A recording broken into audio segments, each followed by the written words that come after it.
hoping that it actually works out this time and my internet won't kill itself. I'm sorry, unalive itself.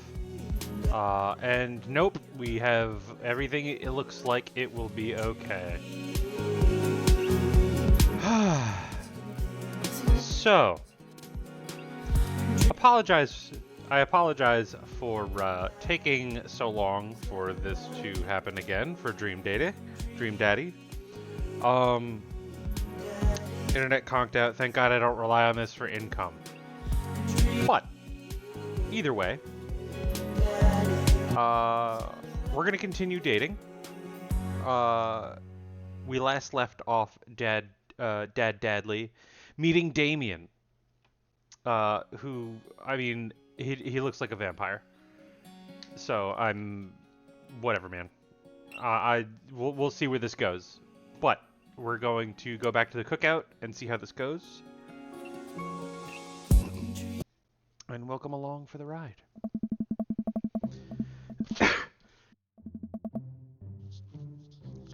Ernest puts earbuds in and storms off to stand in the corner. Well, that was certainly something. I believe Ernest was Hugo's kid. He seems nice. Hugo puts his head in his hands and sighs. I'm so sorry. He's having a really rough time. As much as I want to be the cool dad, I have to be the authoritarian dad, and clearly he resents me for it. Oh. I mean, I think as a dad and a teacher, that's about as authoritarian as you can get. Honestly, are any of us cool dads? Is it even possible to be a cool dad? What? I'm cool as a cucumber. Hey. See, that right there, you can't say that. Oh. My kids think I'm cool. But for how long, Craig? How long do we get to be the cool dads? When do we become the Senate? Oh. I, don't know. I think we have to accept the fact that as dads we've become the machine we once raged against, and accept our fate to unironically wear socks with sandals. Your kids may think you're cool now, but the moment they hit puberty, you're doomed. Amanda's 18 and she still thinks I'm cool. I yell across the yard to my daughter. Amanda! I'm cool, right? Amanda just laughs. She keeps laughing. I see your point. Oh. As much as we all want it, I don't think it's important to be as a cool dad as it is to be a good dad. We all can't be best friends with kids. Just doesn't work. I mean, look at me and Ernest. Our job as parents is to make sure our kids turn out okay and not... I hope I don't, teach literature because I can't speak. Yes, you're right. But it'd be nice to have it both ways. Hearing these guys talk about this makes me think of my relationship with Amanda. We get along so well, but there might come a time when it won't be like that. Is college when that happens? Don't let us eat up your time, Dad. Go meet some of the other people around the neighborhood. Let's see. Is there anybody who would like to chime in and tell me who I should be going to go and meet? We could talk to Joseph and Damien and ruin a marriage, potentially. We have Matt, Hugo, and Craig. We did just talk to them. Robert and Brian. Robert's the... Oh, yes. Robert's the very edgy sportsman. And Brian... We haven't determined, really, a voice for Brian. Could just go with burgers. Burgers are always very good. I love burgers.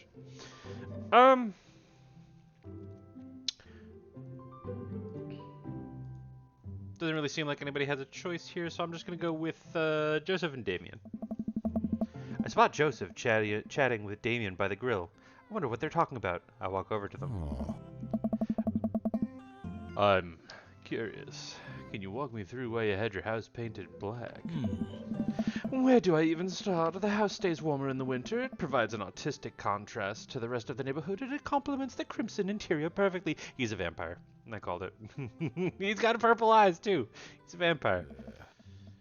It's definitely an interesting choice. Oh. I also like to imagine that, like... So, in all these, like... I've seen a couple... I played Doki Doki Literature Club, which was, like, the only dating sim that I've played. and that everybody's kind of looking at the player even though they're like talking to each other. I still like the idea that they are having a conversation with each other and staring directly at you, just being like, you should talk to my friend over there. Hey friend, come on over here. And then friend just pops up and also looks directly at the camera. Yes, friend. Who is this guy? Oh, we just met him. Please introduce yourself. And just never breaking eye contact. Anyways. Thank you. I'm very proud of my abode. Dad, I was just having a conversation with Damien here about his aesthetic design choices. Ah, greetings once again, Dad. Do tell me about yourself. Are you new to the area? Oh, he's actually not looking at me. Good for me. Good for me. Does he need permission to look at me? Because that's weird. Oh, he is a vampire, though. Yes, my daughter and I just moved in the other day. Are you enjoying the party so far? Oh, definitely. Thanks for putting this on. It's nice to be in a cul-de-sac where everybody's so friendly and welcoming. Hey. Amanda walks up to the conversation. Hi, it's Damien, right? My name is Amanda. At your service. What a pleasure it is to meet you. Damien finishes the sentence with a flourish and a bow, producing a single rose and offering it to Amanda. Amanda blushes and returns the gesture with a curtsy. My, do you know how to treat a lady? Hello, Amanda. Seemingly out of nowhere, Joseph's twin kids appear. Are they speaking in unison? I thought they would be. What? Hey, won't you come play with us? Come play with us forever. Guys, enough with a creepy twin shtick. We've talked about this. Christian and Christy slowly back away. Where do you think they got that from? Mary pops into the conversation, wine in hand. Don't know. Mary takes a long sip of the wine. I think I might have taped over a VeggieTales VHS with The Shining. Who knows? She takes another sip of her wine. Wow, she went a single sentence. Where's Krish? Wasn't he with you? Okay. Ew. Had him a moment ago. He's probably stuffing dirt in his mouth. He'll be alright. Toddlers are pretty resilient. Mary tips her glass to me. Ain't my first time to the rodeo. It's my fourth. I have squeezed 4 little... Sweetheart, would you do me a favor and please find Krish? That would be great. I'm sure he's fine. Mary? Oh my god, I just realized that this is a play on, they're Christian, it's Joseph and Mary, and all their kids are named after Chris, or Christ. Wow, okay, that's a cute little play on words, and like, just a nice little reference. That's cute, I like that. Good job, writers. Okay, jeez. Mary finishes her wine and wanders off. Oh god, what voice did I give him? Oh. I think I gave him the whiny Asterian voice. But... Oh no, I gave him the deeper Asterian voice. Just... Dad, can we go now? Ah, Lucian, have I introduced you to Dad yet? Hello, it's me. I'm Dad. Hey, it's that punk from Amanda's school. I remember you. Wherever. That's no way for a young man to speak to his elders. Be polite. Lucian bows. Whatever, sir. Lucian bows again. Mr. Christensen, may I have a veggie burger, sir? Oh. Coming right up, but are you vegetarian? Yep.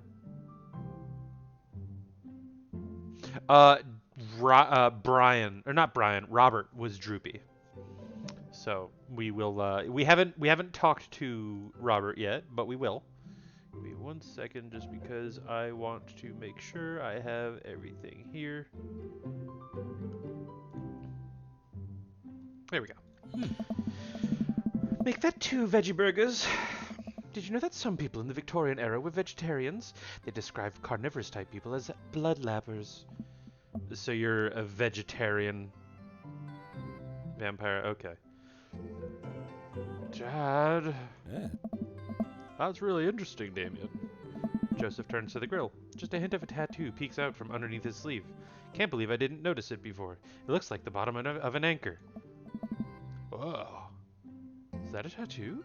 Yeah. Oh wait, no, that's Craig's voice. I can only do so many voices. Somebody help me decide a voice for Lucian. Yeah, I wasn't always a youth pastor, you know. That's so cool. Want to see mine? What? What? Lucian pulls back some rubber bracelets, revealing a lopsided 666 in black ink. My buddy gave me a stick and poke tattoo last week. I think it's healing up pretty good. Lucian. We'll talk about this later. Oh. That's pretty cool. That's pretty cool. What's the significance of the tattoo? I don't know. I just thought it looked sick. Huh? Oh wait, hold on. I could kind of make Lucian sound a little bit like this, make him sound really nerdy.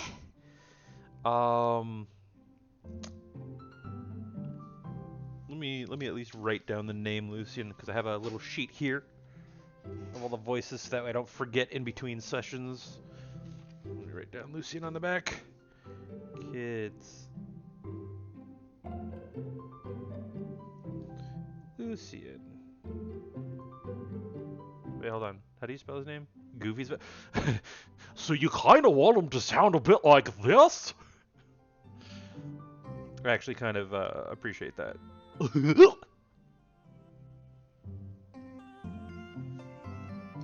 Right. So that's what we've decided that Lucian sounds like. He's goofy. Creepy twins sound like creepy twins. Hold on. Creepy twins. Creepy twins. Let's see. Mary is drunk mom.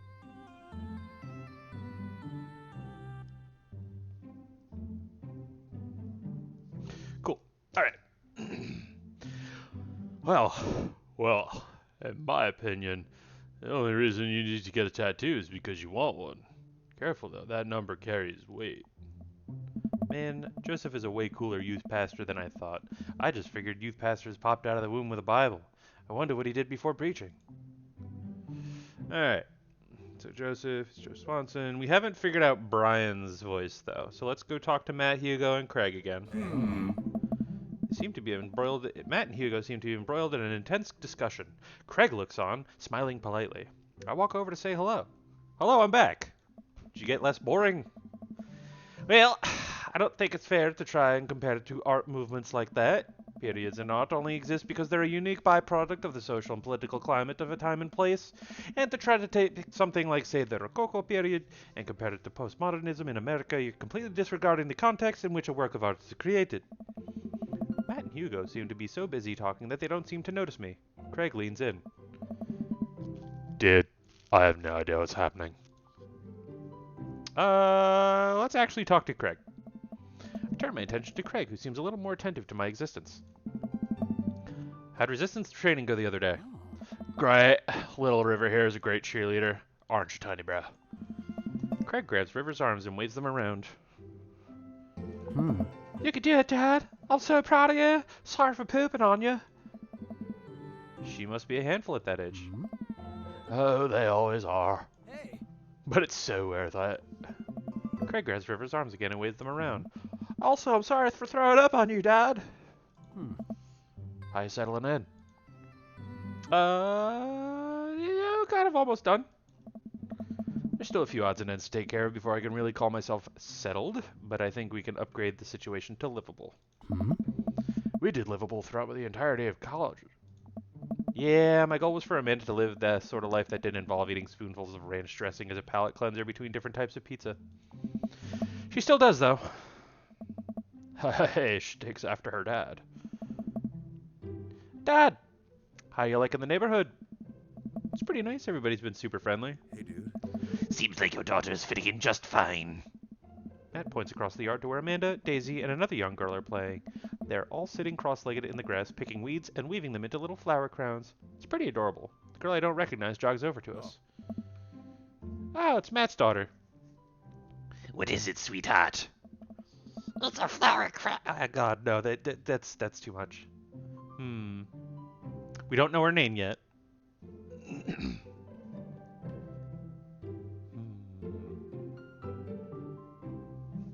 Alright, kids. What is this kid? What does this look like to you? What do you got here? What are we doing?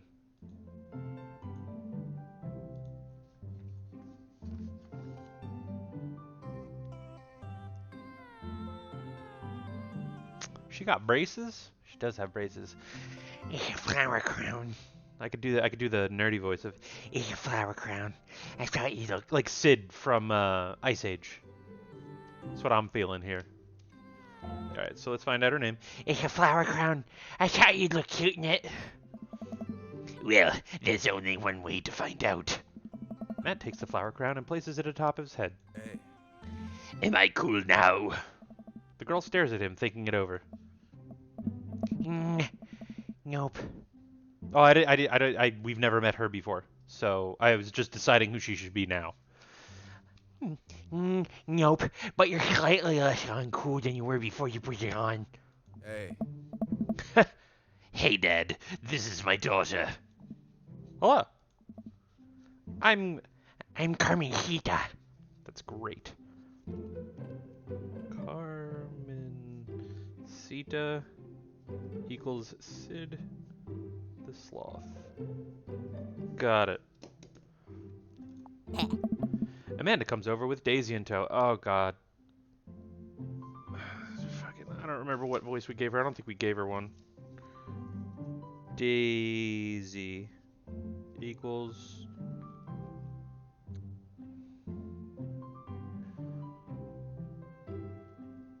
I got it. Giant head from Elden Ring. Okay. Gotta keep these in track. We got tons of voices to do, and I'm already regretting it. Dad, look, I'm making friends. Are you making friends? You better be making friends. Yeah, actually, Amanda, you remember the cool barista from the coffee shop? And my old college friend, and your teacher. Hey. Hi, Mr. Vega. I didn't realize we were neighbors. Oh. Yep. You still gonna get me that overdue term paper? Oh. Great seeing you. Amanda finger guns her way out of the conversation like a champ. She learned the finger guns move from me. I'm very proud. She's definitely a charmer. Speaking of which, where did my son go? What? Hugo looks around the party. He must have finally spotted him because his eyes go wide. What? Ernest Hemingway Vega, are you smoking? Ernest is holding a lit cigarette. We have to figure out a voice for Ernest. Ernest. He's like too cool because he's got like the hoodie up and everything. I see Ernest across the way. He casually takes a long drag of his cigarette and flicks it into a gutter. Unbelievable. Excuse me. Hugo marches over to Ernest and I turn my attention to Matt and Craig. Kids, right? Oh. Man, I do not envy Hugo. The last barbecue we had, Ernest tried to shove a sparkler down Joseph's pants. Nearly burnt down half the yard. And the barbecue we had before that, he actually burned down half the yard. And then it spread onto my lawn and burned down half of my yard, too. I feel like we've done this already.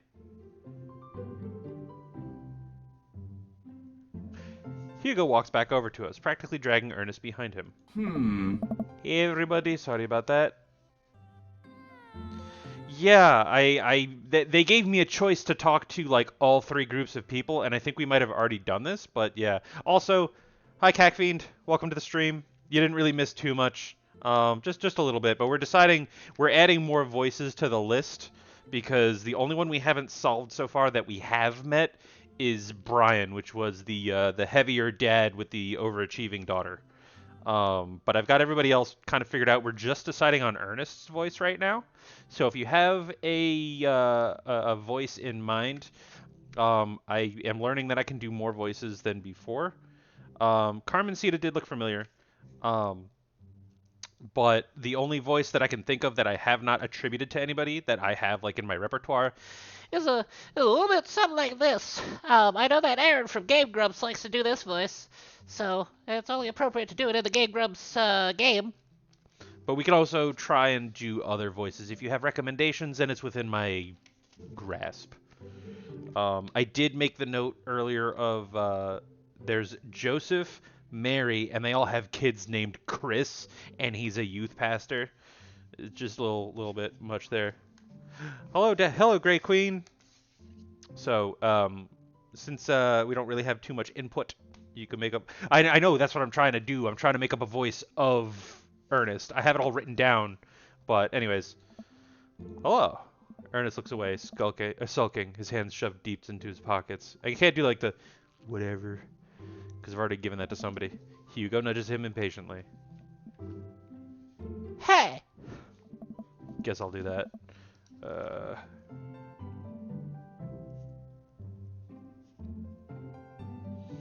Some voices match up, some of them don't. But hey, that's fine. Does it matter? Ernest!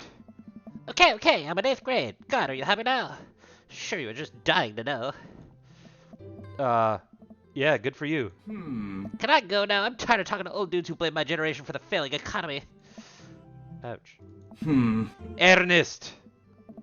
Oh yeah, because I'm totally embarrassing you. Ernest puts in earbuds in and storms off to stand in the corner. Well, that was certainly something. He seems nice. Yes, we definitely did this. So I'm just gonna finish this up. Hugo puts his head in his hands and sighs. I'm so sorry. Yeah, this was literally where we left off. Hold on. I don't know. Yep. All right. This is actually where the stream started just now. So I'm gonna just. Yep. Yep. Okay. Yep. Okay. Got it. Cool. And without further ado, let's work some magic. Oh, oops. Sorry. We had essentially. It's cool. It's not cool to be a cool dad. It's cool to be an authoritarian dad in the long run. However, we all strive to be the cool parent, but it's actually better to be more authoritarian than it is to be cool. That's the recap. Joseph closes his eyes and takes a deep breath and gets to work. With the greatest of ease, he sets his patties on the grill, flourishing as he flips his spatula in the air. It's easy as some of the best grill work I've ever seen. Bet he works more than the grill. You guys think this is my first time in front of a grill? I can take the heat. He's working faster now, effortlessly tossing cheese onto patties and perfectly grilling onions on the side. One after another, the dads take notice and crowd around Joseph to admire his masterful technique. Oh. You probably didn't know this, Dad, but Joseph's known around here for his grillmanship. Yep, this is the one guy we didn't get a voice for. It was Joe. It was like Joe Swanson, it was who Joe is now, but we haven't given him a voice yet. So somebody give me a voice.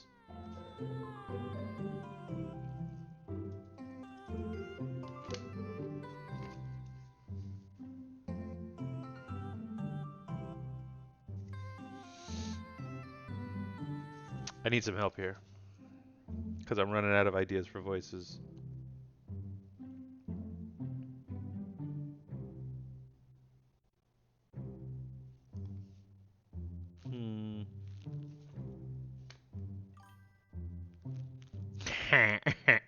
Yeah, we can do that. Squidward it is.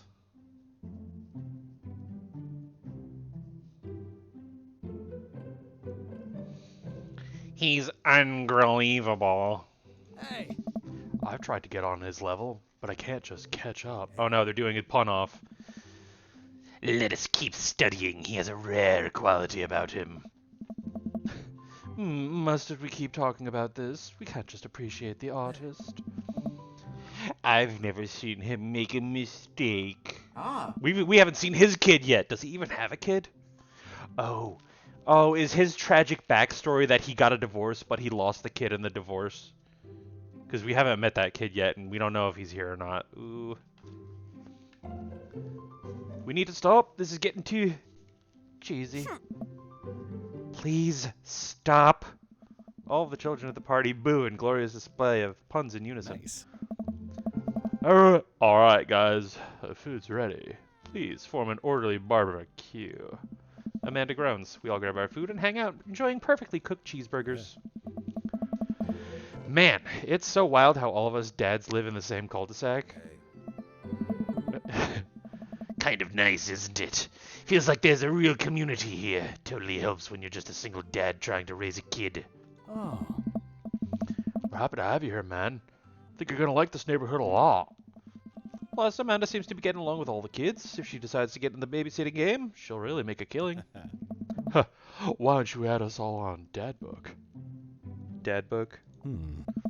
Yeah, it's a great social network for dads to keep in touch with each other. We're all on it, so if you ever need to reach out to anyone, that's the simplest way to do it. Sorry, I'm just an old-fashioned dad. Social media goes way over my head sometimes. Don't worry, Pops. I'll help you figure it out. The rest of the barbecue goes smoothly. We all trade stories and drink our beer as our kids play on the lawn. Amanda breaks up a fight between Carmencita and those weird twins. I think they wanted her soul. We just completed chapter 1, guys. Amanda and I walk back to our place as the sun sets over the neighborhood, even though we're all in the same cul-de-sac and now we're somehow downtown. Pretty fun party, don't you think? I mean, I got a burger in me. Ooh.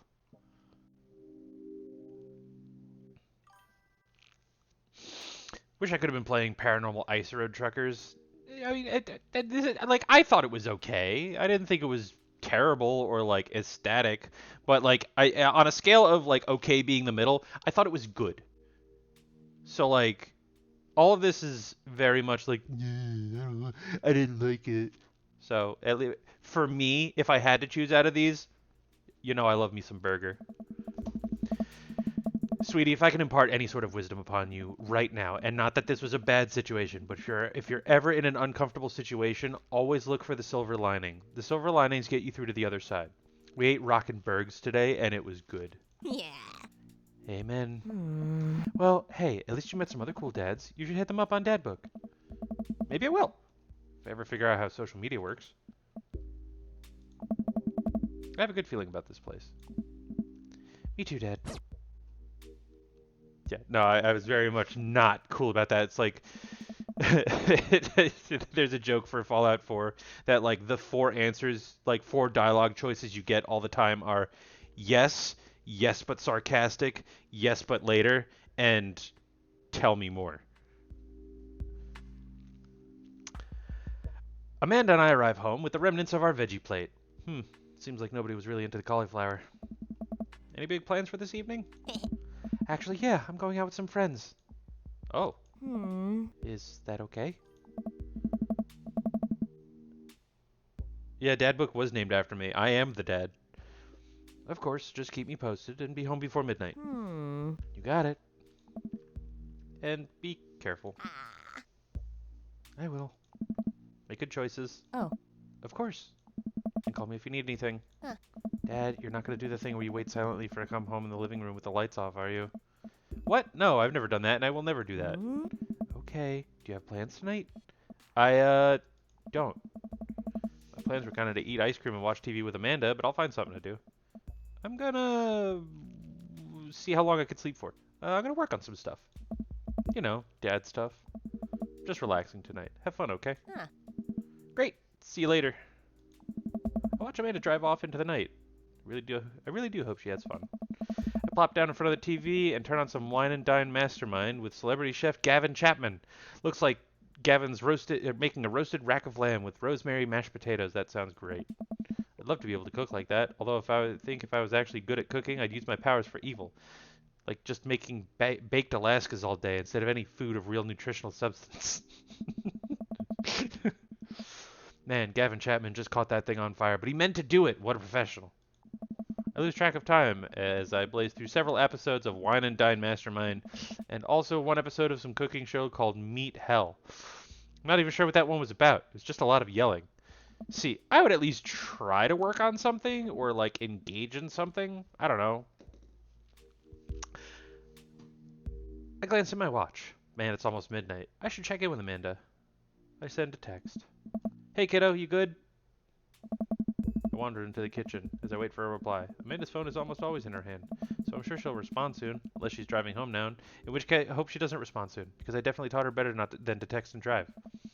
I reach into the freezer and grab an ice cream sandwich. It's a little late for this, but I think I've earned it after a long day of socializing. I check my watch again, and then my phone. Nothing yet. Okay, see, now I'm worried. Do I call her? Do I call the cops? No, it's too soon for that. I'll just send her a gentle reminder text. What's up? Half an hour passes. Now I'm really worried. The episodes of Gavin Chapman's Meet Hell are not only assuaging my anxiety, or are not only not assuaging my anxiety, but possibly exacerbating it with all the yelling. So I keep pacing around the house waiting for her to come back. Why didn't I find out where she was going? Who's she even with? Why don't I know any of her friends' phone numbers? Why don't I even know any of her real friends' full names? Who is Emma P? I decide to send her another text. Amanda, please text me and let me know you're okay. I can't help but think of all the awful things that could have happened to her. Oh, thank God it's her. Amanda opens the door and shuffles in. Finally, she's back home. I'm glad she's okay. Sup? Sweetie, thank God you're safe. Yep. But now that I know she's okay, I'm really mad. Are you drunk? Is she drunk? Did she drink? It's fine. I would rather her be safe. Just be smart about it and don't drive. Why didn't you answer my texts? Amanda pulls her phone out of her pocket. Oh, whoops. I guess I didn't see those. She starts to walk to her room. Amanda Ann. Whoa, we're pulling out the middle name now. Amanda, you came home an hour and a half after your curfew and you didn't respond to any of my texts. You really freaked me out. I was about to call the cops. Dad, you're seriously overreacting. You're not going to be like this when I go off to school, are you? I have a right to be concerned. Not that I don't like your attitude, but I have a right to be concerned. Like, I don't know what happened to you. Like, yes, you are 18. You're a fully grown adult, but you're my daughter. And also, like, I just want to know you're okay. Even if you had just said that, like, yeah, I'm fine. I'm going to be late. Okay, just be good about it. I would rather you be home now, but at least you're letting me know that you're okay. You're my only daughter. Well, I can't give you a play-by-play of everything I do all the time. I'm 18. You shouldn't be giving me a curfew in the first place. I sit down on the couch and put my head in my hands. I feel very tired all of a sudden. You really scared me. Just, please don't do that again. Alright, I'm gonna go to bed now. Amanda closed the door to her room, and I head to mine. Jeez. As I'm falling asleep, one thing she said keeps echoing in my mind. You're not gonna be like this when I go off to school, are you? I definitely didn't sleep well last night. I brew some strong coffee and make some scrambled eggs for Amanda as a peace offering. She eventually wanders into the kitchen. Hey. I thought about what you said last night. I should have texted you. I said I was gonna do it and I didn't. I honestly just didn't even think about it. I'm really sorry. Pops, I won't do it again. Well.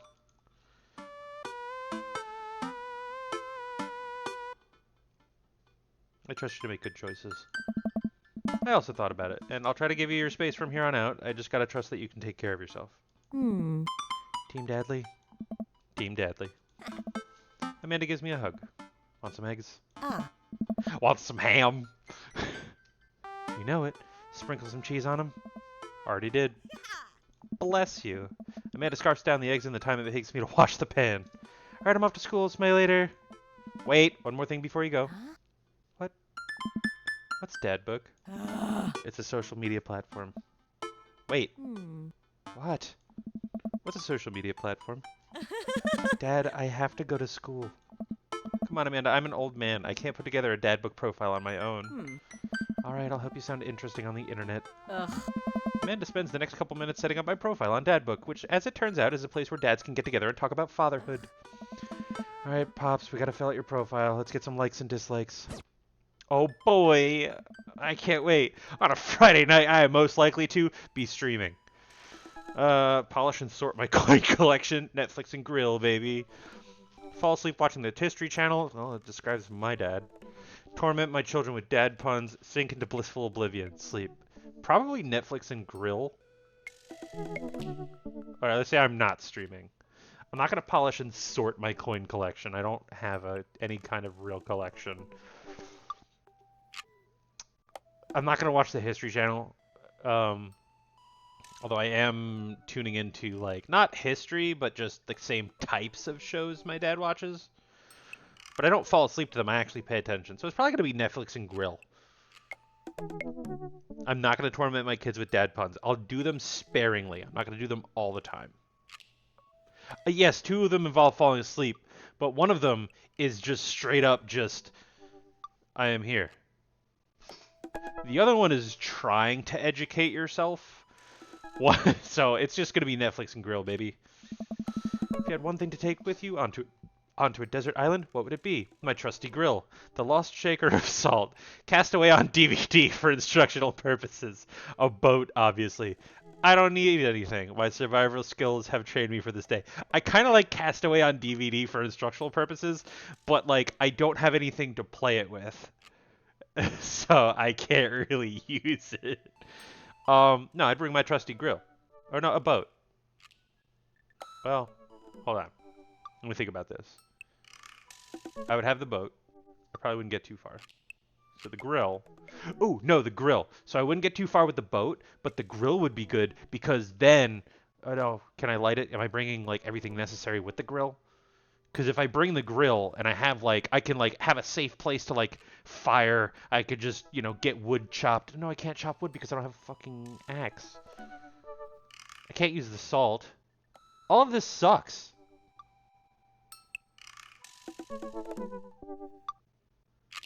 I don't know, Minecraft made me, I'm going to do the grill, because Minecraft told me that I can make a pickaxe with 5 pieces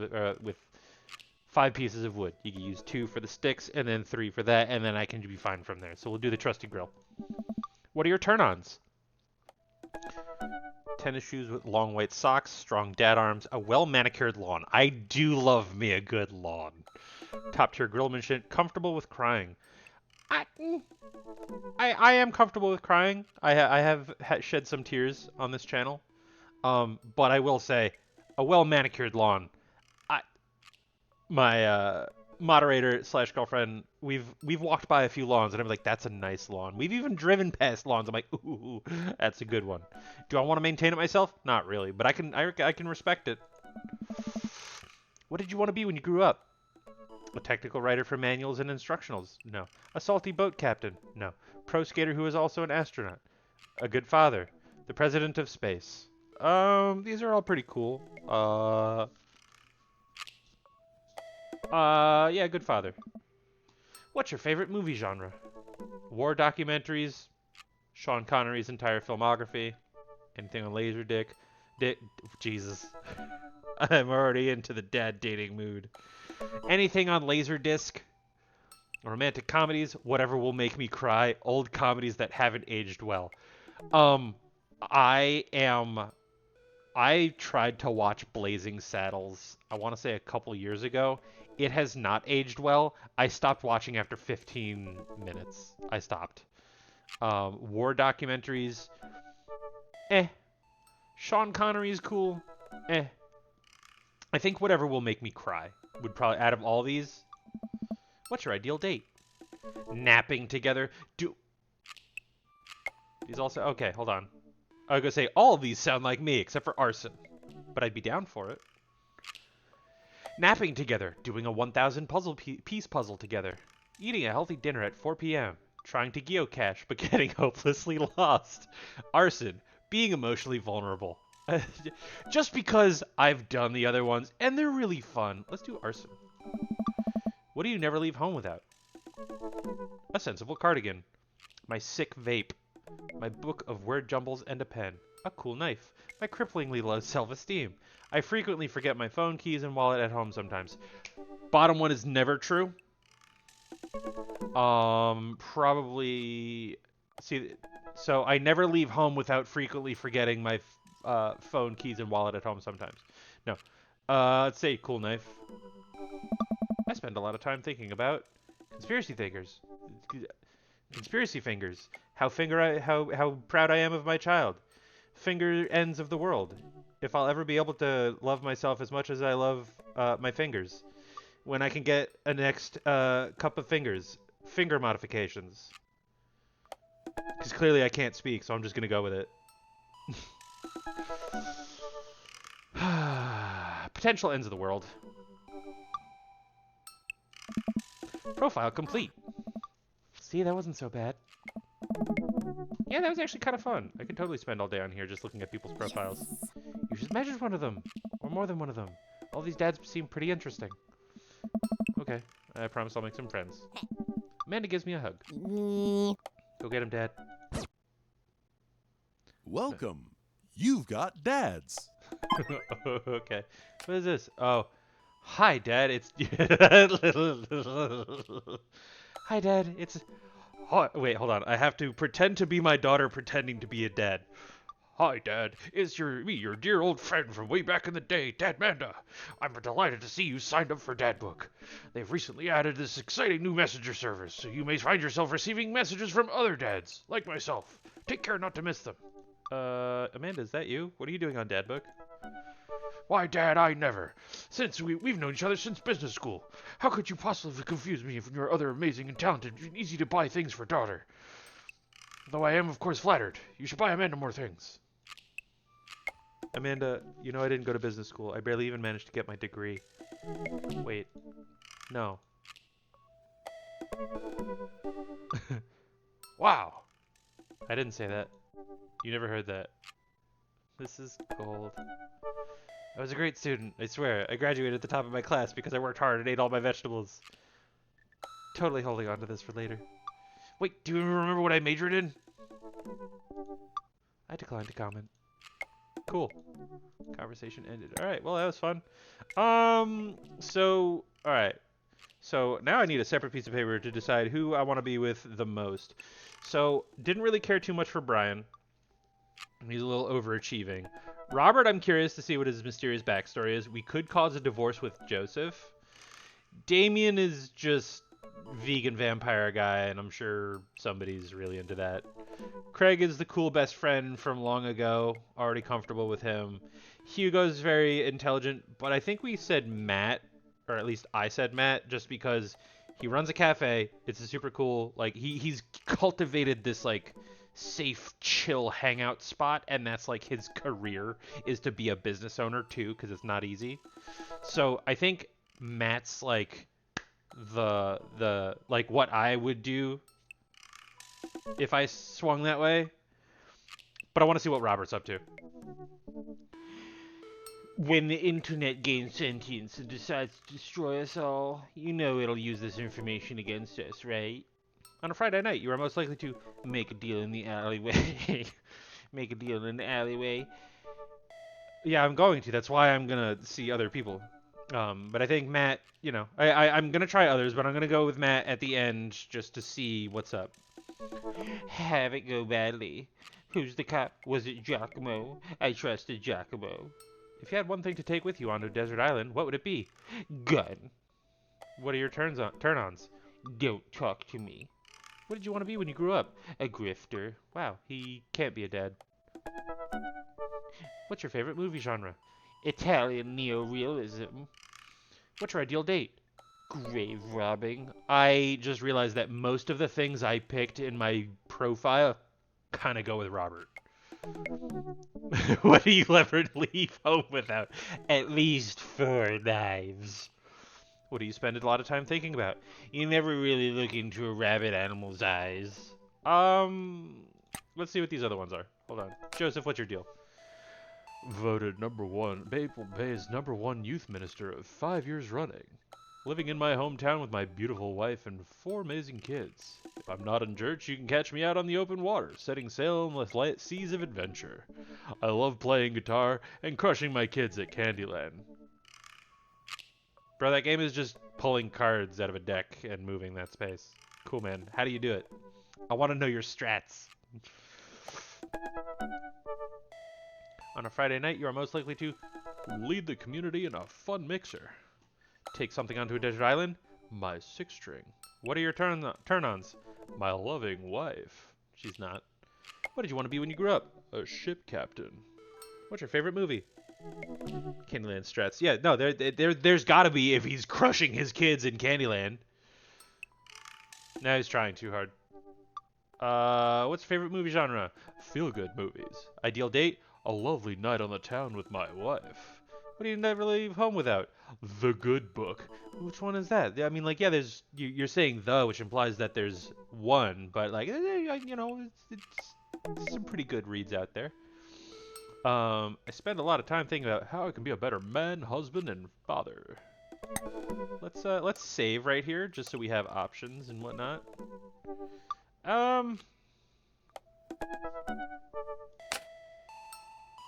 Hey, I'm Brian. I spend most of my days hanging out with my awesome daughter and thinking up ways to grill things. If you like fishing, then we'll get along. I'm already bored. Friday night, you're most likely to see just how slowly I can cook a piece of brisket. 24 hours is probably the longest you should be cooking it. You take the fishing pole, a keen understanding of steak cuts. Oh, I wanted to be a fireman when I grew up. He wanted to be a fireman too.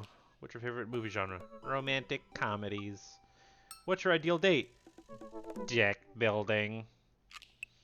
Wait, hold on. Is he talking about actually building a deck for his grill, or is he talking more of like Magic the Gathering for all you nerds out there?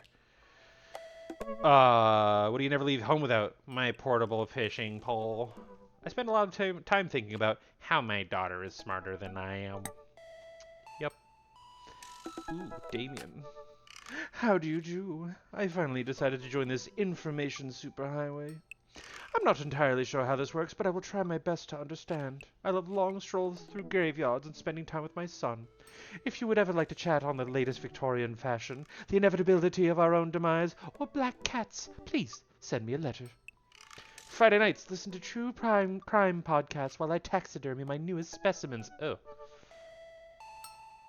Yeah, I'm sure you were, nerd. If you had one thing to take with you onto a desert island, what would it be? A coffin. What are your turn-ons? Pronouncing bazoom correctly. What did you want to be when you grew up? A bat. What's your favorite movie genre? Foreign art house horror. What's your ideal date? It's night. We are at an industrial dark wave club in Berlin. The music drums to the beat of our hearts. All right. A lot of Gothic architecture in Germany. I spend a lot of time thinking about mortality salience. What do you never leave home without? An upside down cross. All right, he's funny. So, Brian's already kind of meh. I want to know Robert's tough guy exterior persona guy. Hugo. Well, you know what, Craig? Let's see him. Dad of 3, business entrepreneur, and fitness enthusiast. Juggling work, family, and fitness is a tough gig, but somebody's got to do it. Already don't like that he's self-proclaimed entrepreneur. I have not seen his business. If he's multi-level marketing, I'm out. He also has this. You know what? I'm just gonna read in a normal voice.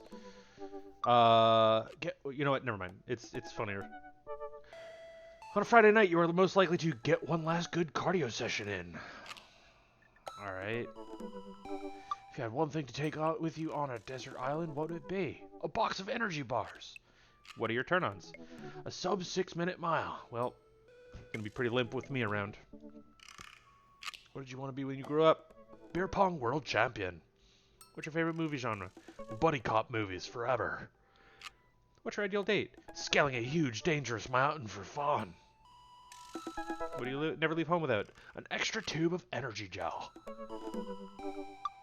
I spend a lot of time thinking about my mile time. My mile time used to be so good. What happened? Have I peaked? Nope, not good. Not into it. Hugo.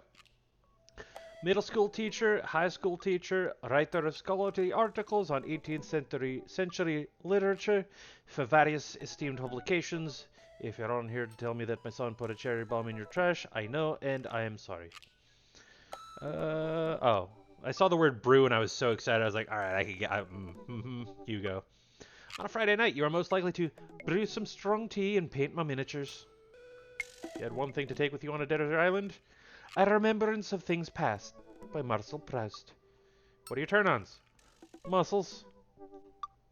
What did you want to be when you grew up? A movie star. He likes watching documentaries on art history. Yes, miniatures. He says it right there. Now, miniatures what? We don't know.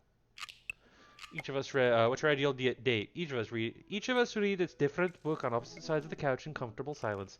Ooh, I do kind of like him. What do you never leave home without? My glasses. I actually forget them at home a lot. Yep, he's that. Well, I hope he took this. Well, he probably took this at school, so he doesn't have his glasses with him. I spent a lot of time thinking about. I worry about people who are against e-readers are more in love with the idea of books than actually reading them, and that is very insightful. Matt. Avid music enthusiast, passionate coffee drinker. You can find me most days selling bean juice over at the Coffee Spoon and hanging out at the park with my amazing daughter. Hit me up about 80s new wave music. On Friday night, you are most likely to perfect my cold brew setup. One drip at a time, baby. If you had one thing to... Wait, hold on. Is he just a barista, or does he own the coffee shop? I don't remember. He's still cool. Just was like, If you had one thing to take with you onto a desert island, what would it be? Fine tunes to pass the days away. Oh, what are your turn-ons? Multi-instrumentalism. We're getting there. I read ahead. What did you want to be when you grew up? A barista, weirdly enough. What's your favorite movie subgenre? Shit with subtitles. What's your ideal date? We go to the animal shelter and seriously consider adopting a cat. But we don't. We just seriously consider it. I'm allergic to cats, so like this is already I can't it's gonna be a sacrifice on his part. What do you never leave home without? My headphones, both in ear and over ear, just in case. I spend a lot of time thinking about where did writing commas into song titles come from, and where did it go? Did we all just agree that it's a bad idea? Oh, they have last names. Craig Kahn, Matt Sella, Brian Harding, Robert Small, Damian Bloodmarch, Hugo Vega, we knew that, and Joseph Christiansen, or Christiansen. Alright, I'm kind of interested in making a marriage fall apart right now. So let's go hang out with Joseph. Also, my voice needs a break from Matt. This family's a little weird, but Joseph seems cool. I should take him up on his offer to hang out. Wait, how do I hang out with a priest? I don't go to church. Should I be Jesus-y? I imagine Joseph's family staring at me as I fumble through some sort of prayer attempt. Maybe not too Jesus-y. A slight smattering of Jesus. Will he want me to pray? Is he going to pray at me? Do I have to pray at him? Talking to Joseph, huh? Ah! Amanda, how many times have I told you not to sneak up on me like that? I selectively ignore it every time you do, Pops. You look more tired than you normally do. Are you alright? Oh, her eyes are a little puffy, almost as if she'd been crying. Hey, are you doing okay there, kiddo? I'm fine. Oh, of course. I'm fine. Oh. I just started thinking about how there's a bunch of people who still don't think aliens exist, and it's bumming me out. Like, space is so infinitely huge. Just because you can't conceive it doesn't mean it can't exist. I understand the Fermi paradox, but to completely write off aliens, there's just so much stuff we don't know. I'll be okay. I'm glad. Oh. But aliens are definitely out there, and I hope they'll one day be my friends. Are you sure that...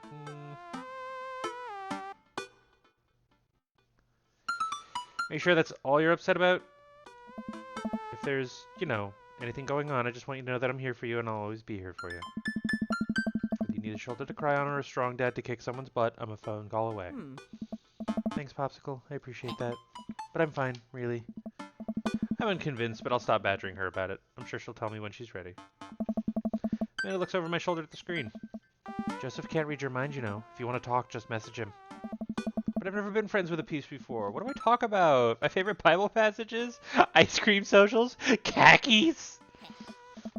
First of all, he's a youth minister with a tattoo, not a priest.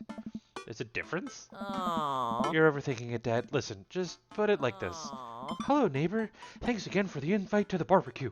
I'd love to hang out soon if you're not too busy. Isn't that a little too business casual? Huh. Fine, fine. Give me the keyboard. I got this. Amanda focuses on the keys. Hi, Joseph. It was great meeting you and your family. I'm still new around here, so if you'd like, I'd love to hang out to get to know you. See ya. Smiley face. Smiley face is a nice touch. Almost immediately, I receive a response. Oh, what did he say? I don't know. Hi, Dad. Hi, Dad. If you're not doing anything in a bit, Kids and I are baking treats for the church bake sale today. We'd love to have you over. It'll be a blast, so let me know. He uses a lot of explanation points. I'm more concerned about him signing his name with a tilde. I'm willing to let it slide this time. Oh. Respond back. Sounds like fun. Dad. Oh, guess I'm doing this. Great. Come on by the house as soon as you're ready. We'll be here. Save a brownie for me? Promise you won't sneak up on me anymore? Amanda stares at me, unblinking. I don't make promises I can't keep. Real to a fault, Pops. And Dad, please don't be weird about the religion thing. Me? Weird? Never. I'll make the short walk over to Joseph's place. Don't be weird, Dad. But what if they hang up a bunch of crosses? Or like those little porcelain babies? What if they're all praying? Do they pray before dinner? During dinner? Over the porcelain babies? Before the door begins to creak open, a shadowy figure obscured on the other side. Who's there? Dad? Are you my dad? The door opens the rest of the way. It's Joseph's eldest. What's his name? Krish? Is it Krish? Hey, no, I think it's just Chris. Hi again, I'm Dad. It is Chris! Aha! It was just regular old Chris. I know what your name is. We're gonna make him bratty, young child.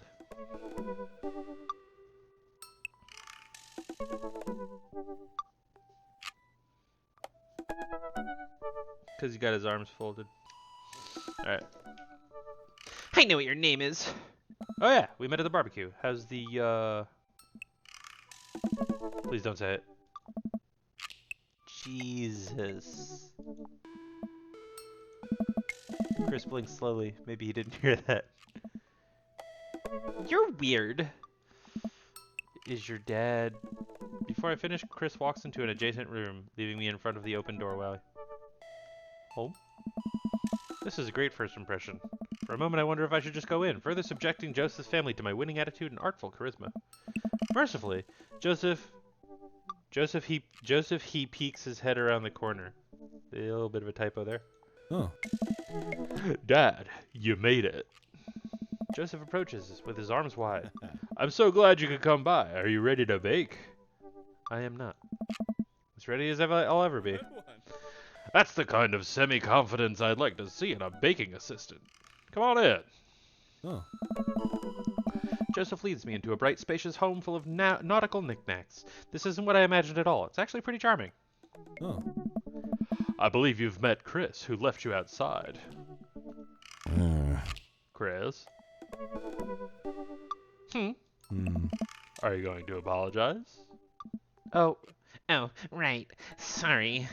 I try to make eye contact with Chris, but he keeps looking away. He must be really shy. It's alright. Just be a little more inviting to our guests, okay? Sure. Chris seems to relish the chance to escape the conversation and quickly vanishes into his room. Joseph turns to me apologetically. Don't take it personally. Chris likes to keep to himself. I mean, we didn't start off on the best foot in the world, plus being the eldest in a big family can't be easy. Try to cut him a little slack where we can. Ah, and here are the twins, Christian, Christy. Say hello to Dad. Hello, Father. Hello, Dad. It's just so... I'm sure so many people have to name the guy Dad. Kids, come on. Dial it back on the creepy twin stick. Creepy twin stick? I'm gonna egg them on. Can you two say, come play with us, Danny? Oh. Oh no. Twins stare up in unblinking unison. Come play with us, Danny. Yeah. Joseph covers his mouth and looks away. He's clearly holding back a big laugh. This is it. This is my Dad World Series. Okay, now say, please help us, Mothra. Please help us, Mothra. No, I can't take it. Joseph is trying his best not to break in front of his kids. Twins seem to be catching on and look eager to bust their dad. But can we keep it up? Let's go with something obscure. I am a big man. Oh, look. Oh, and the kids actually, like, their eyes are kind of getting wider. They're not like, they're warming up to me. All right, let's do something obscure. Now say, he who walks behind the rows. Twins tilt their head in confusion. Uh-oh. He walks, Oh. behind Oh. some rows. The room is silent beside Joseph, absolutely losing his mind. That last flub really sealed it. Children of the Corn, really? Is that not mainstream? Am I off my game something fierce? I am off my game something fierce today. Great job, guys. We're scary. I was very scared. Joseph can't take it anymore. Despite his quiet protestations, he's laughing pretty hard into his hand, with the kids giggling with him. Twins, obviously pleased with the new arsenal of spooky weapons, leave the room to terrorize the rest of the community. My work here is done. Hey. I'm gonna be hearing those lines for weeks. The next time we hang out, I'll try to teach them some lines from the thing. Alright, so it looks like we've got a bit of a troublemaker on our hands. You think you can out-trouble a career pro? You think you can top marrying a straight woman? Don't read into it. I don't know about that. I'm suddenly interrupted by a loud crash from the kitchen. Did Mary spill a bottle of wine? That doesn't sound good. Christy. No one responds. Joseph furrows his brow in motions for me to stay where I am. Wait here a minute. Joseph rushes into the kitchen. I remember this with Amanda. Half of fatherhood is trying to keep your kids from finding creative ways to kill themselves, and he's got 4. Talk about worry. I take a seat on his surprisingly pristine couch and twiddle my thumbs. I feel like I should go help him, but let's examine... Oh, Teen Magazine. Let's check out the bookshelf. It's a pretty sturdy wooden bookshelf. It looks handmade. Did Joseph build this? There's a big stack of what looks like travel magazines. Hyenas of the Serengeti, the underwater mysteries of the Antarctic, and on and on. Seems like Joseph loves a good adventure. Unless this is a Mary thing. Who knows? Next to them are a couple of different Bibles. Looks like he's covering all the Bible bases. King James, New American Standard, the Bible for teens? He is a cool youth minister, after all. On a higher shelf, there's a bunch of old romance novels. Judging by the wine stains, these must be Mary's. The newest one looks like Hot Body Johnson, Sex Detective. The 8th installment in... Wait, this is a series?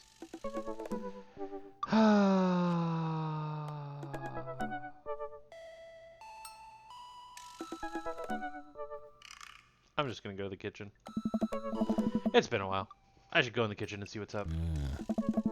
Walk into the kitchen to find Joseph holding Christy in one arm. She seems a lot calmer than she was a minute ago. I raise an eyebrow at Joseph. Twins are a lot more manageable when they're separated. Where's Christian? Yeah. He ran off.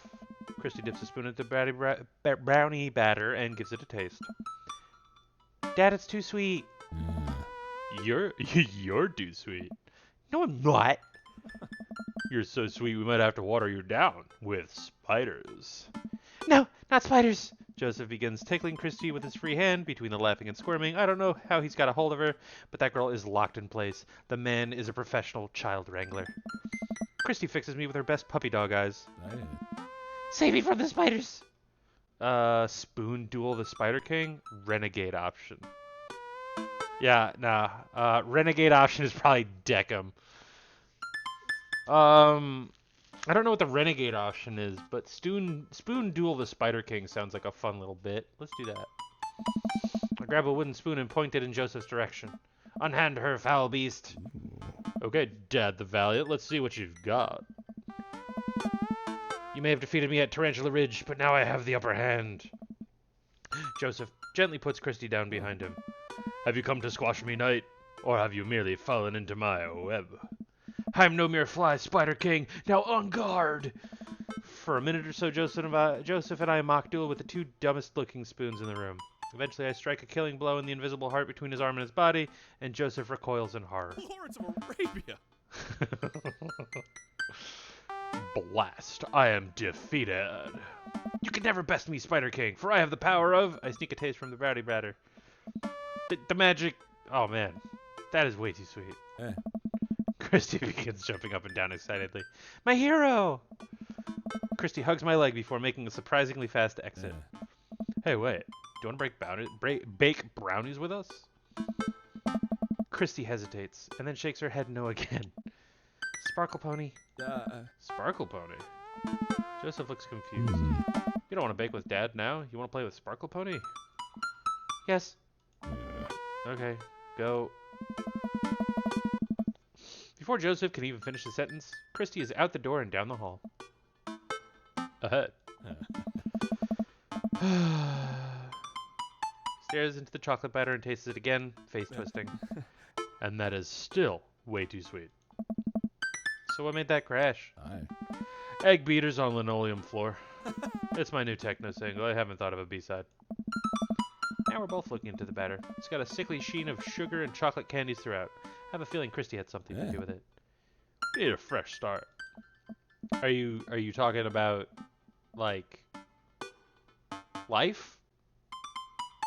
Because, like, there's no such thing as a fresh start now. You got kids. But I'm, like, not about that, but more of just, like, let's bake some brownies. Yeah.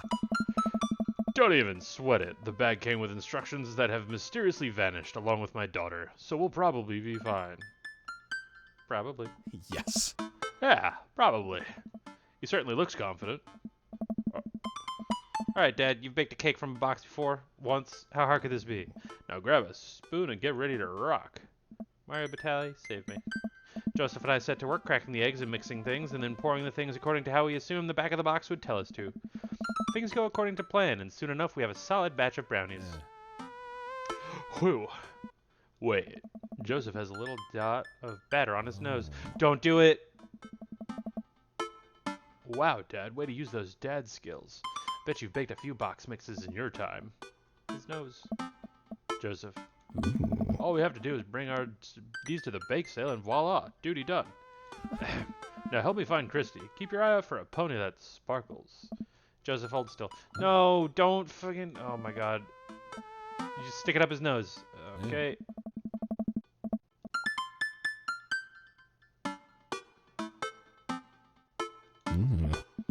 Oh, thanks. No problem. Unless the, yo, ew, he already did. Don't say lick it off. He already did. He licked it off his finger. In less than a second, I've licked the batter off my finger. It's really good batter.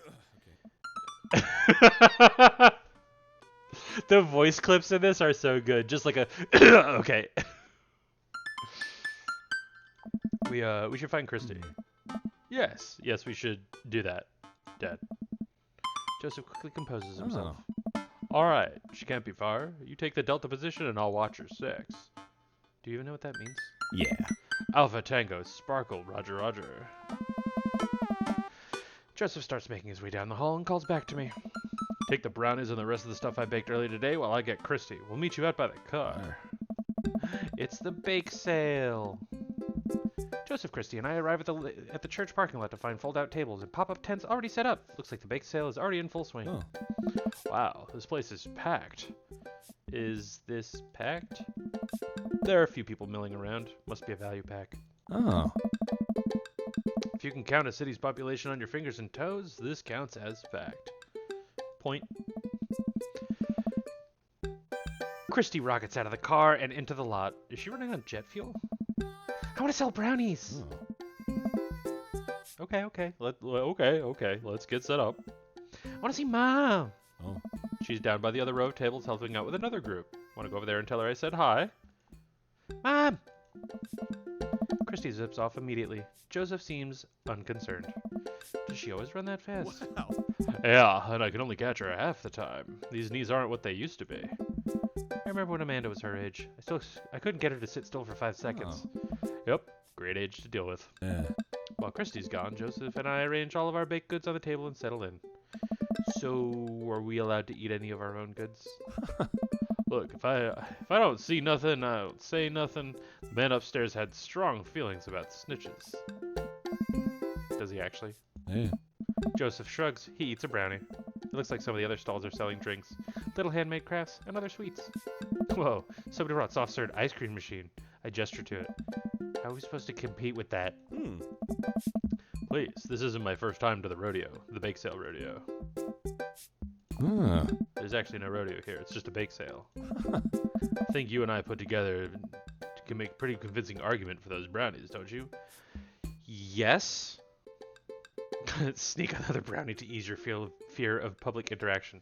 So, I propose that we sell the brownies, but say, hey, wouldn't this go great with some ice cream? And hopefully somebody brought some plates, because then we could put the ice cream on the brownie.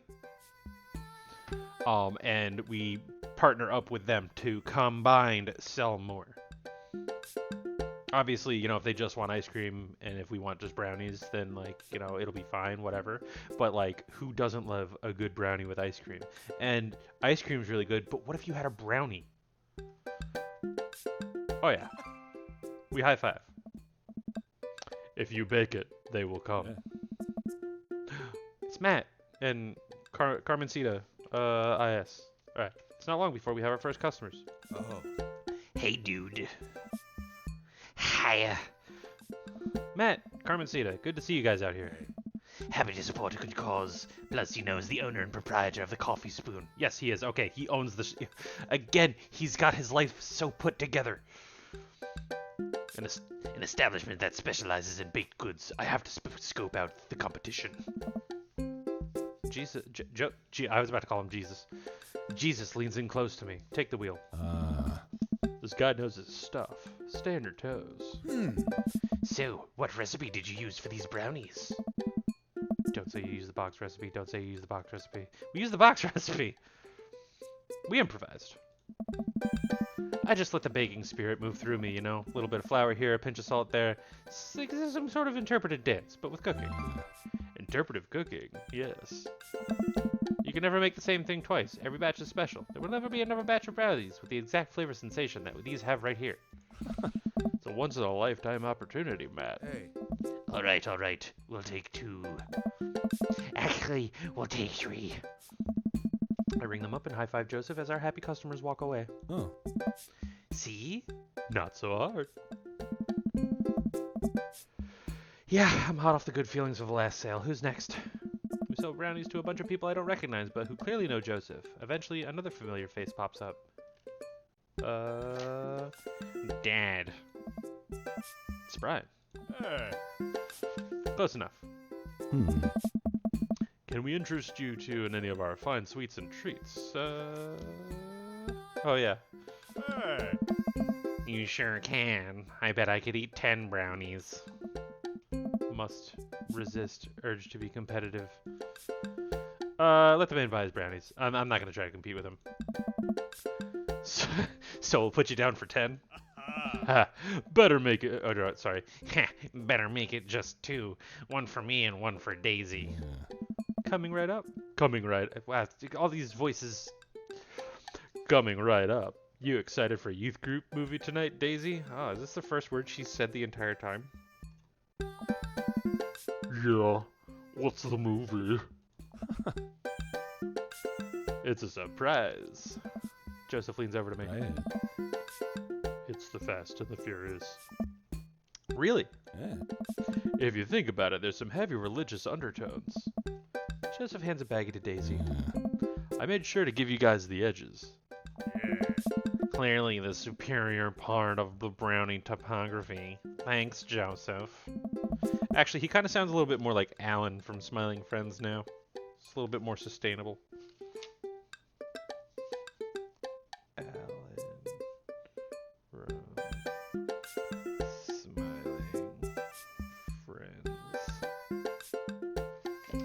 2 customers walk off with their purchases. Joseph and I survey our stock. Oh.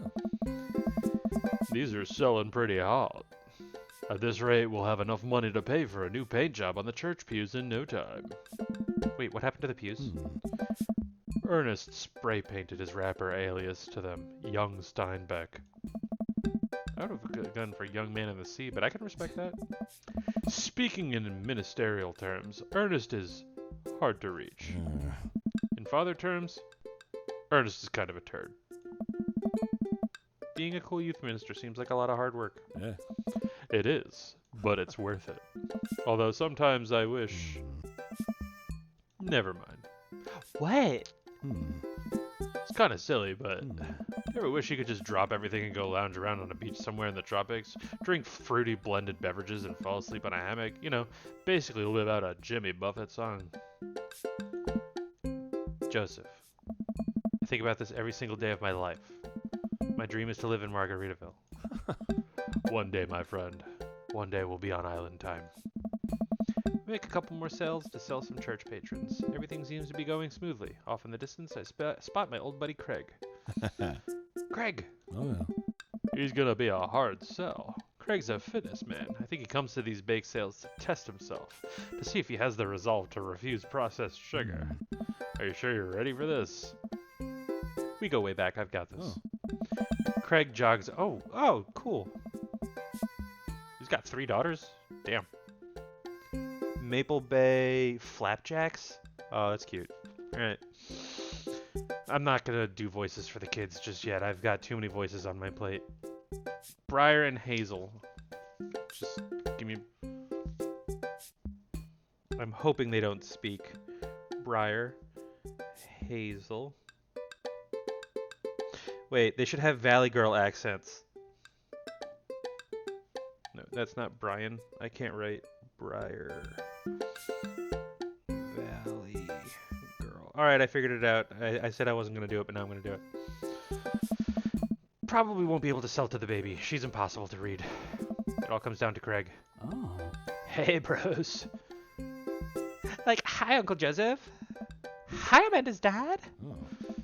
Would you be interested in one of our delicious homemade brownies? Oh. I don't know. No, going straight for him isn't going to do it because he's used to it. And also, it's going to damage our friendship for me to be like, dude, buy a brownie. No. Can't spell diet without die is direct, but it's making fun of something. That might do something. Remember that one time? We'll just get distracted. So you can't spell diet without die. Hear me out for a second. When you really think about it, our existence is meaningless, right? Dad? We hurtle through our lives in flesh prisons that we were never asked to be born into, submitting ourselves to the daily terrible calamity of simply having to get out of bed in the morning. Oh. Life is tedious, painful, and altogether tiring. Rare moments of goodness are fleeting, so we look up to the sky and ask ourselves, is there any happiness on this godforsaken rock? Yes, there is. It's these brownies. And you should buy some. Oh, man. We're gonna go now. As Craig walks away, Joseph turns to me. You gave him the nihilist pitch at a bake sale being held by a religious organization? I don't know, I didn't think it was gonna go that hard. I thought I could wildcard him into picking some up. Maybe next time he leaves off the whole flesh prison angle. The day winds down and we're pretty much out of items to sell. Everyone starts packing up. Christy eventually comes back and immediately falls asleep in Joseph's folding chair. Boxed mix, huh? Come on. Oh, yeah. Boxed mix. Wait, hold on. What did I give? I gave her drunk mom. Boxed mix. Huh? Mary saunters up to us. She looks like she'd rather be anywhere else than here. Oh, hi, honey. Yep, they're selling like hotcakes, which is... Actually, they're just brownies. Cute. And boring and safe. Hey, Mary. Mary's eyes dart over to me. What's the rookie doing here? I was just hoping to introduce Dad to the rest of the community. Uh-huh. You get a load of this freak show? What? Hey. Weird folk is all holier than that types. Hey. Don't you think, Dad? Mary. Jesus, Mary and Joseph. Ugh. Let the kid answer the question. Shove a brownie in my mouth so I can't talk. They seem nice. No, they're not weird. Fuck you, they seem nice. Seem like they're all really excited to help out the church. That's pretty cool, I guess. Oh, did I ruin your fantasy of cheating on your husband? It may happen anyways, but I'm not cheating with you. Oh, Mary, can we talk about this later? Oh, am I embarrassing you? Hold on, I'll be right back. I'm getting a prop. Nope, wrong button. Where's the, hold on, yep, there we go. Okay, I'll be right back.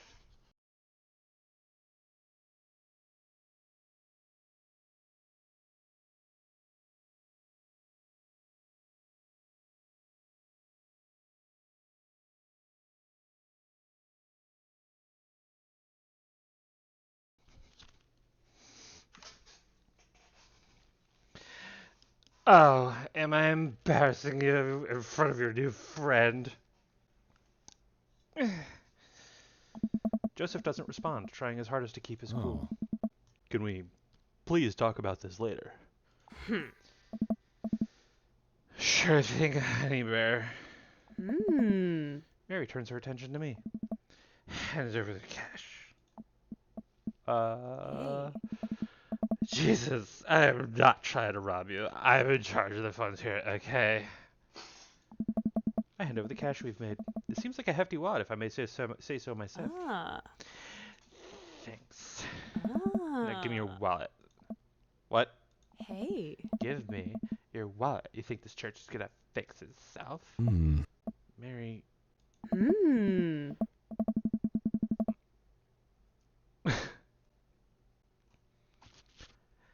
I'm kidding. Sorry, I'll work on the whole pretending to be happy thing.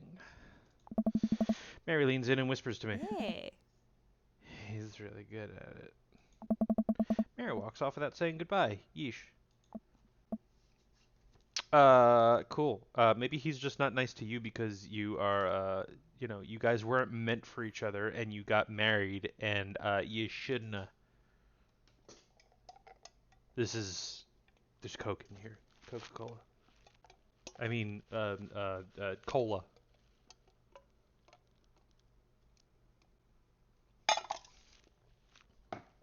It's mostly ice cubes and water now. I'm really sorry about that. Are you okay? She really likes pushing your buttons, huh? oh yeah. Joseph shrugs.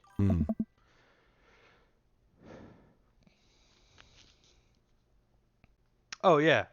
Yep. Yeah, I kind of gathered that thing, like, yeah, the whole, like, he's really good at it, that she's not really good at it. No marriage is perfect. Oh, You ready to head out? Joseph and I load the folding tables back into my car. Christy nods off the moment Joseph straps her into the car seat. oh yeah. I drop Joseph off in front of his house. A small yawn sneaks out of me. Looks like I tuckered you out, huh? I'm a sleepy dad. Might be crashing from all the sugar. Oh, I won't keep you up then. oh. Thanks for helping out today. Happy to do it. Also happy to eat brownies. Ooh. Well, next time I promise we'll do something a bit more exciting and a bit less free labor. And I'm very sorry about the whole thing with Mary. You shouldn't have had to see that. I did, so it doesn't, whether I should have or shouldn't, it doesn't change whether it happened or not. But I'm sorry. Okay. I know, but first hangout domestic problems aren't a good look. You barely know me. Yeah. Can't control when these things happen, man. Let me make it up to you next time. It won't be Margaritaville, but we'll do something fun. Promise. I smile. I'd like that. Hey. Oh, and one last thing. Oh, I gave you a brownie. Oh. It's the last one. You earned it. Joseph, please don't leave me alone with this brownie. Nope, too late. I'm already walking away. But bye. Joseph walks home to his home. He waves at me before carrying Christy inside. Well, looks like it's just you and me, Brownie. I'm gonna save the brownie for later and see if Amanda maybe wants it. Ah. I step inside to find Amanda doing homework on the couch. Huh. Hello, Father Unit. Hi, child that I'm required by law to care for. How's homework?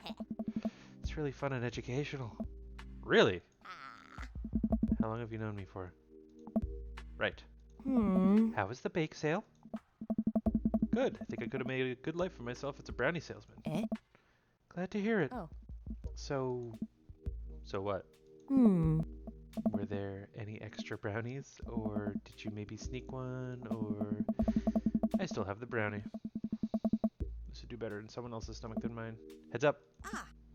Wait. I hurl the brownie towards Amanda. It hits the wall behind her and falls on the ground. Nice throw. She scoops it up and smiles at me.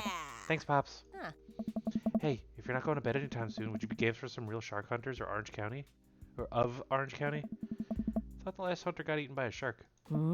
He did. I said I'd cozy up with a blanket. Awesome.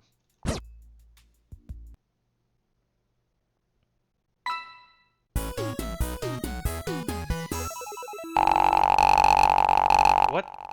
There's a score? Yeah, I mean, you look great. That was fun. Deadpanned Mandel's relatability, no coolness, fatherhood, and brownie. What the heck, man? While I'm doing my afternoon word jumbles, I hear the mail truck pull through the cul-de-sac. I wonder if I got any coupons today. The nice mail person slides a couple letters and a large yellow envelope through the slot. It takes a couple of tries for them to get in. Hey, my coupons. Take a look at the large yellow envelope. I lightly knock on Amanda's door. She probably has headphones on. And, she yells through the door. What? I have something for you. I'm kinda busy right now. Can you come back later? Okay, just thought you want this big old envelope we got from HIA. Immediately, Amanda pushes the door open. That's cool. Horn Institute for the Arts? I mean, if you're busy, I can come back. We got this. Father, please! Hand her the envelope, which she tears open with her teeth. She is my daughter. It's probably bad for your teeth. She doesn't seem to hear me and spits out a piece of envelope. She pulls out a letter and unfolds it. And... suspense is killing me. This is her dream school. Amanda's face is unreadable. Can't believe this. Yeah. She got in! Yay! I got in! Amanda tosses the letter aside and gives you a big hug. Congrats, sweetie. That's amazing. I'm so proud of you. She pulls away and looks at the letter again. Oh my god, I really can't believe I got in. Well, of course you got in. You're a great student. You nailed that interview and your photography is incredible. Wait, Dad? I know this one's really expensive and it's so far away. I think for a moment. HIA was one of the more expensive schools that Amanda applied to, but I know she's had her heart set on it for the longest time. It'll be tough, but we're gonna make it work. Really? Of course. Amanda hugs me again. Yes. Thanks, Dad. Okay, sweetie. We're celebrating again. We're celebrating tonight. Dinner, your choice, wherever you want. Wherever? And I walk along the bayside, tearing into our foil-wrapped burritos from a nearby food truck. Yes. You could have chosen anywhere in Maple Bay. Cost was not a determining factor. Please, Dad, you know I'm a simple gal. Just give me a Rito with a view. Can't say I'm mad.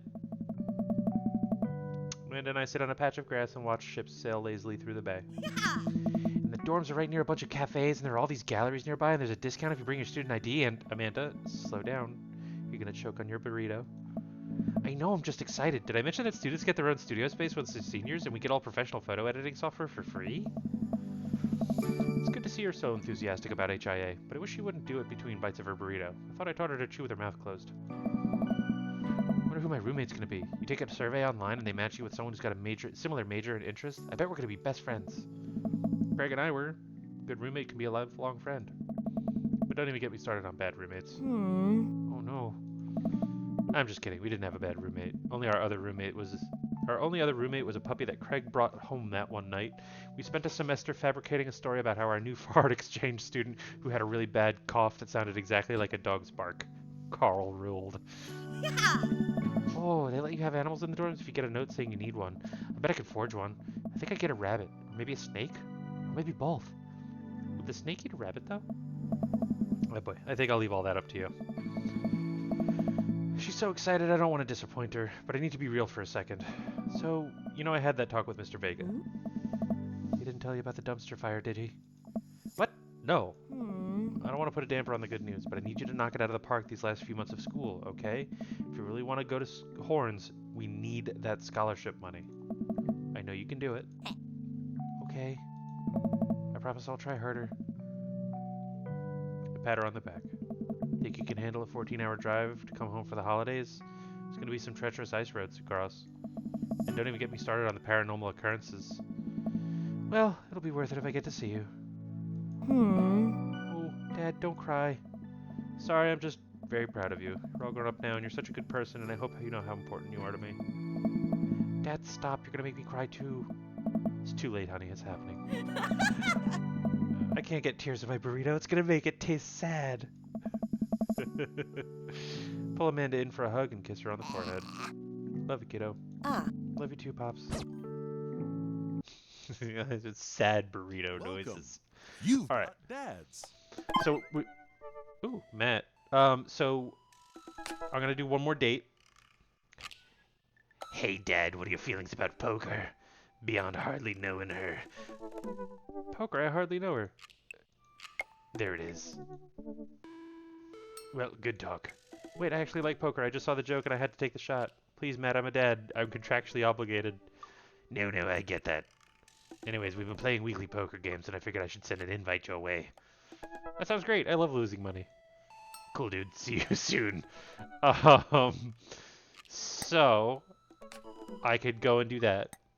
I'm gonna leave it up to chat right now. Throw your vote. Do we go play poker or do we date one of the other dads?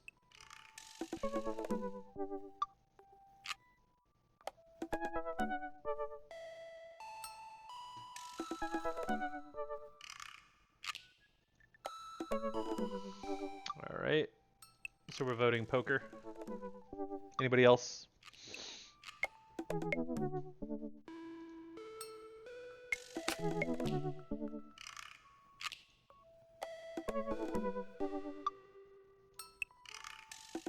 We're going with poker.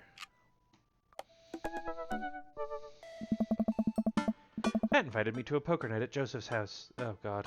I put on my going out coat and walk over. Across the way I spot Matt, who's walking from his own house.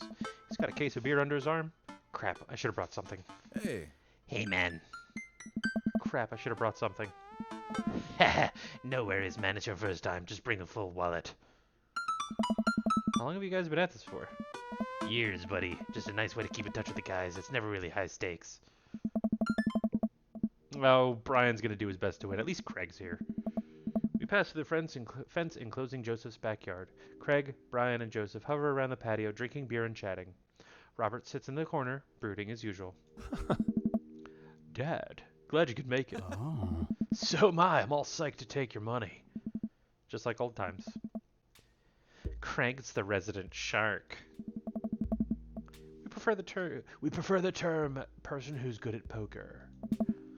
I'm well aware. Craig's always been suspiciously good at poker. Oh. Are you still as terrible as you were in college? If I do poker face, then he's gonna tell that I suck at it, so I'm gonna tell the truth. I am still terrible at poker. My tell is a sustained, childlike giggle. Hey. There's no way you're as bad as Joseph. Joseph shrugs. Hey. This is basically my tithing. I'm giving back to the community. Yeah. Plus, I'm happy to just sit here and eat all of Brian's snacks. Of course, he brings snacks. Oh. Guess who brought pigs in a blanket? Oh. Not Craig. Hmm. Hey, my chia seed and granola energy balls are just as delicious. Good one. Everybody laughs. Let's just get the game going. So who's not here?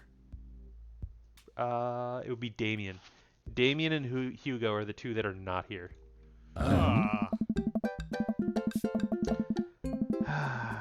We all take a seat at the table and Matt starts dealing cards. The first couple rounds go by easily as I'm getting the hang of things, but it's obvious that Craig is running the show here. Craig, how did you get so good at this? It's pretty easy. You just start getting a feel for everybody's tell. Like, Matt will scratch his ear. Hey, Brian adjusts his pants when he's trying to lie. Oh, shucks. Now wait a second. Hmm. And I think you just loudly announce to the whole room when you have a good hand. Yeah, that's me. Oh. What's Joseph's tell?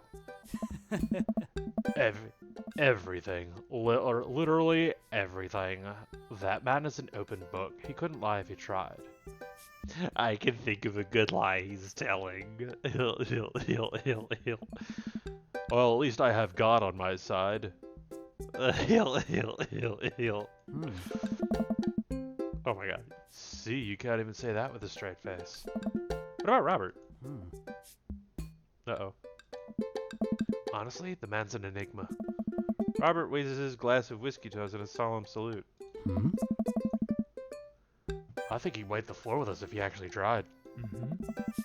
I'm just here because I enjoy the company. Hey. Robert pulls out his phone and stares at it. Oh. Robert, is that a flip phone? Yeah. What? Are you a drug dealer now? Yeah. What do you need? Horse, speed, Tijuana Johnnies. I can get you the street stuff easy, but if you're looking for something exotic or designer that's maybe 72 hours in a favor called. Maybe I won't need you today, I won't need you tomorrow, but someday. Oh, I think I'm good. Right. Oh. But still, if you got the coin, I've got the goods. I dropped my phone in the toilet, and this is a backup until I can get it replaced under warranty. Everyone murmurs their sympathies. We've all been there. Go back to playing. I really gotta stop eating these pigs in blankets. Pigs in blankets? I don't know, but they're very good. But there might be cheese in them. Oh. Ugh, I don't know if I've got enough to raise you on this round. You can always bet your firstborn. Hey. If you think you can handle another one, be my guest. Briar and Hazel are a handful to say the least. Buddy, you think 3 kids is a handful? Try 4. I'm operating at 100% dad capacity at all times. Hmm. Actually, it's technically 5. Christine saw a commercial for one of those dolls that poop and wouldn't stop asking for it. We ended up getting it for her birthday, but she's so grossed out by the fake baby poop that she makes me change its diapers. So now I'm changing the real baby and the fake baby. There's just a lot of poop in my household right now. Daisy got one of those a while back. One night I walk in on her after she tried to take the doll apart to see how the poop mechanism worked. But then she couldn't put it back together and started crying. Poop everywhere. Fake poop. But still. It reminds me of... Wait, do we all have poop doll stories? Mm-hmm. Everyone nods in agreement. Yeah, 100% dad capacity was good. Guys, I really don't need any more poop in my life than there is already. Can we just get back to poker and not talk about poop? Oh. Matt deals another hand, and we quickly forget about the poop. We run out of pigs and blankets, so we switch over to Craig's healthy snack food. It actually isn't terrible. Hey. These kale chips are phenomenal. We should sell these at the coffee shop. Oh. It's not a bad idea, actually. Hey. I can see it now. Pierce the kale chips. Oh. Pierce the Veil is a popular post-hardcore screamo band out of San Diego. We all look at Matt, confused. Oh. It's maybe not any of your wheelhouses. Oh. How's the shop now, anyways? Oh. Busy as ever. I'm toying with the idea of hiring another person to work the counter, but I haven't found a good candidate. A candidate? For the Senate? Oh. If Amanda's looking for a summer gig, let me know. That's really nice of you, but I think she's been burned too badly by coffee shops before. Literally, not figuratively. Matt cocks his head to the side. I'll ask her, though. We get down to the final hand of the night, and it's Craig in the lead by a landslide. Joseph has since lost all of his chips and is taken to tidying up, refusing any help from the rest of us. Brian deals us all cards. So what's it gonna take for Robert to give a damn on this round? Robert looks up from his half-empty glass of whiskey. Do you really want to unleash the beast? Huh? Well, now I'm curious. I got a long history of being a gambling man. But I'll only do it if you make it interesting. None of this penny chip nonsense.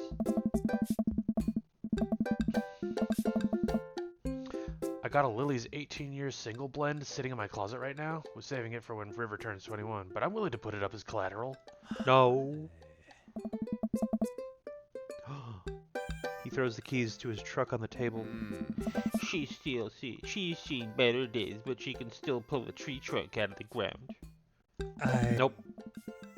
Myself and everyone else immediately folds. Deal the cards, Bry Guy. Are you guys sure you wanna... You heard the man. Deal. Hey. Brian deals the next round of cards. Craig daggers at Roberts, who casually sips on his whiskey.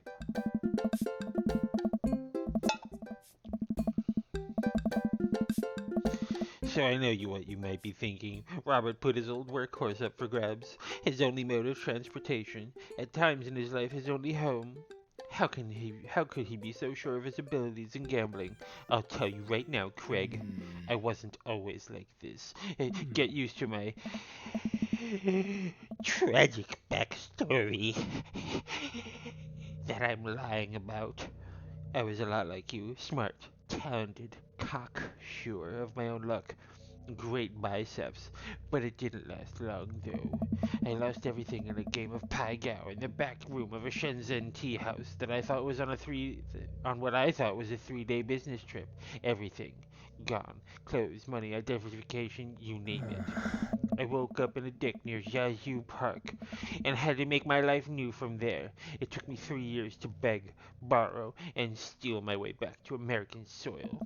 And in those 3 years I saw the greatest depths of human fear, love deeper than I ever had, and lost it all so many more times over.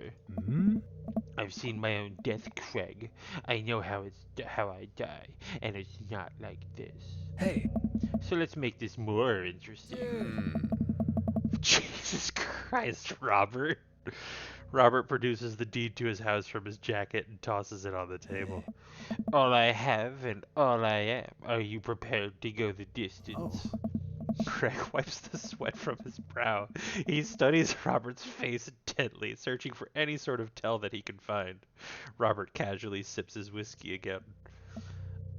You just lost a car, dude. I've hold. Oh.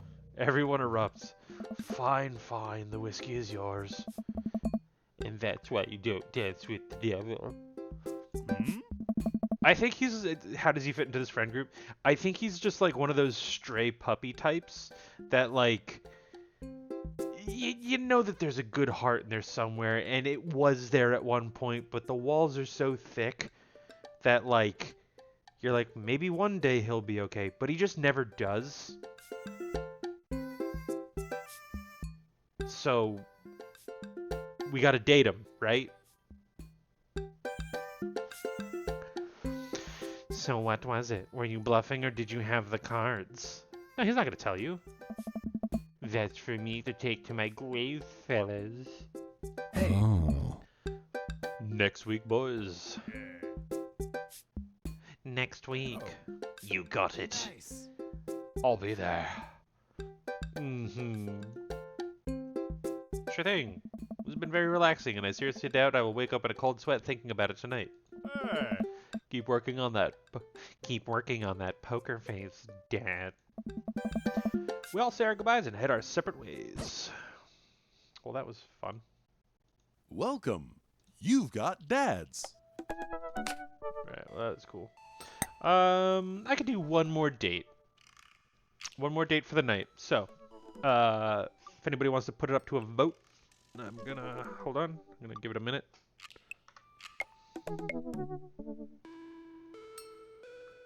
It's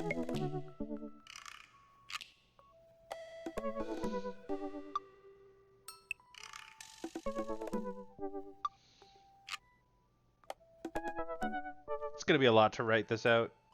Up to me. I was gonna make a poll, and actually put a vote up to it, but there's only a few people here. I don't want to do Joseph. Robert's gonna be all like mysterious.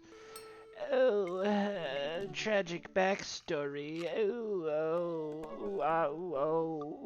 Oh. I am kind of curious, but mostly just to be like, all right, man, like, let's check it out. Yep, you got knives. You're so dangerous. I'm sure. Robert was pretty nice. A little odd, but nice. And ruggedly handsome. We should hang out. I type out a message to him on Dad Book. Hey Robert, good seeing you again at the cookout. Wanna grab a drink? I sit there for a couple seconds, hoping he'll message me back. Hey, it says that he read my message. I anxiously wait for a response. I'm not gonna twiddle my thumbs. I'm gonna go watch cat videos on the internet. I start down a rabbit hole of cat videos and Robert quickly vanishes from my mind. I didn't realize I'd been doing this. By the time I watched my 30th, Robert pops back into my head. Has he responded yet? Nothing. Well, I guess the guy's busy. Might as well make the best of my day. I get up, walk to the living room, then sit down and turn on the TV. Is he just gonna show up at my house? Oh, that's right. He doesn't have a smartphone on him. He's using his flip phone. Let's watch Food Channel. Ooh, Meat Hell is on. You have 10 minutes to cook a 5-course meal that must include these ingredients: steak, lemon meringue pie, paper clips, and a hammer. That's also 4 ingredients. Oh, a 5-course meal. If you are unable to finish cooking, or if any of the ingredients are absent from the dish, we will release the wolves. Oh my god. I'm not kidding. Please help. Please help us. I lose several hours to whatever the hell that was. Sighing, I get up and walk around the house. My stomach grumbles. Time for lunch, huh? I guess it's time for old Chef Dadley to cook a gourmet delicacy. I walk over to the refrigerator and open the door. Mustard? Microwave some eggs. Just make a sandwich, man. I make a sandwich in its entirety while standing there, so just... Who needs plates? The Standwich, a lost art. I admire where you work for a second before I clumsily drop the entire thing on the floor. I look around and remember that Amanda's not home. He's gonna eat it anyways. This is still good. 5-second rule, right? I reassemble my sandwich, peeling pickles off the floor and putting them back where they belong, in my mouth. Wait, I'm a wreck. I finish my snack and walk around the house some more, bored. When's Amanda coming home? Oh, I just remembered something. When we were packing up the old house, we found an old basketball hoop that we could hang off a door. It'd really bring the living room together. Wonder where I put that. I spend a couple minutes poking around the new place until I find it. After installing above one of the doors in the living room, I'm ready to dunk. Come on and slam! I take a leap from the free throw line and rocket the sucker down the net. The crowd goes wild. And welcome to the jam! I pull up from the 3-point line, breaking ankles and sinking a fadeaway.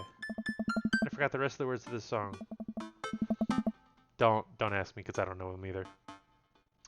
No look behind the back hook shot. Everyone's on their feet. Something Space Jam. I managed to just barely defeat myself at horse before Amanda comes home. Then we cook dinner together. We're proud of ourselves for not even coming close to burning down the house. Afterward, Amanda and I dig into a carton of ice cream over an episode of Chopped, Toddler Tournament. What you have in front of you is a clearly constructed pink sweet potato with a brown sugar demi-glace with creme fraiche, of course. This is literally a jar of baby food. The toddler immediately bursts into tears. Are we bad people for watching this? Yes. Just then my computer dings. Huh? What's that? Oh, you probably just got a message. Amanda and I walk over to the computer and check Dad Book. It's a message from Robert.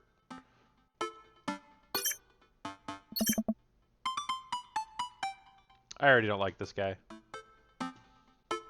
Joseph was too eager, too goody shoes. Robert's just a dick. What does that mean? What you doing? What am I doing? You're just chilling. Just working on my motorcycle.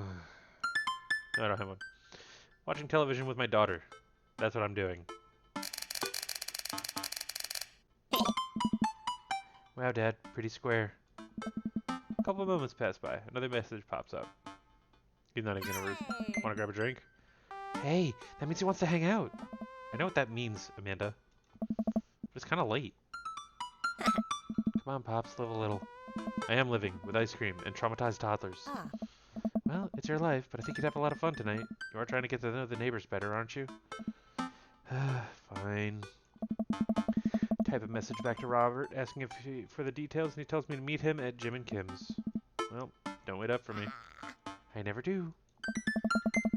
I throw on a nice jacket and run out the door. It's only a short walk to Jim and Kim's, and it's a beautiful night.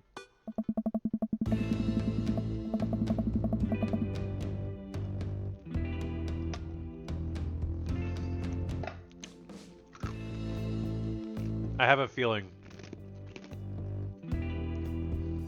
that we're gonna run into Mary.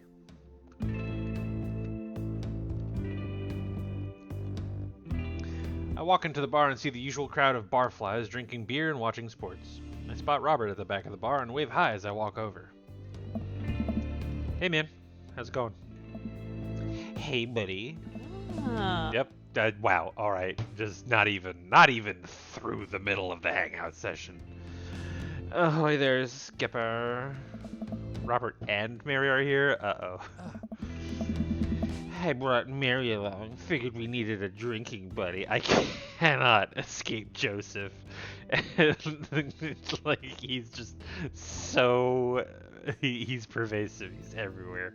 It's crazy. Like, it's so... I don't... It upsets me. Like, I don't know what to do here. Ah, man, I was excited to get to know Robert a little better. Now I have to deal with this weird Mary lady making passes at me. Ugh. Don't look so scared, kiddo. We're just having a drink. Oh. Yeah, speaking of which, I think it's time for the first round. What are you having? Alright, so I personally, when I was drinking, am okay with all three of these. But if I'm going to have the night that I think I like with these kinds of people, yeah, I'll do whiskey. A dad after my own heart, huh? Oh no. Robert orders 3 shots of whiskey and passes them between us. Well, this wasn't how I expected my night to be going. Ah. Here's to bad decisions and relaxed moral values, fellas. Are we gonna have an uncool? Are we gonna have like the the MMF threesome? We all knock back the shots. I almost choke on the whiskey as it burns down my throat. Amateur. Look over at Robert and Mary, who seem like old pros at this. Robert grabs his jacket and throws it on. Let's get marching. What are we bar hopping? What? Huh. The night's young chief. Yep, we're going bar hopping. We just had one. We can't even sit down for 2? Damn. Alright. Oh. Alright. We leave the bar and start walking down the street. I still don't know this area of town very well, so I just follow Robert. So, where are we heading? Oh. I wish I were drinking. It's an Irish pub. A good pun is the whiskey to my heart. Get a rest, buddy. Ugh. Nobody fucking cares about you, Mary. Puns are the lowest form of humor, Dad. Try harder.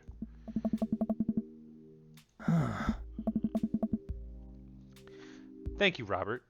Jesus, Mary, where's Joseph? Put your fangs away for a second.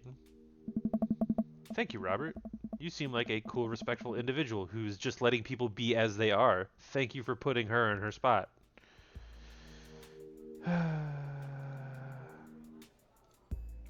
We walk into Irish Hour Drinking.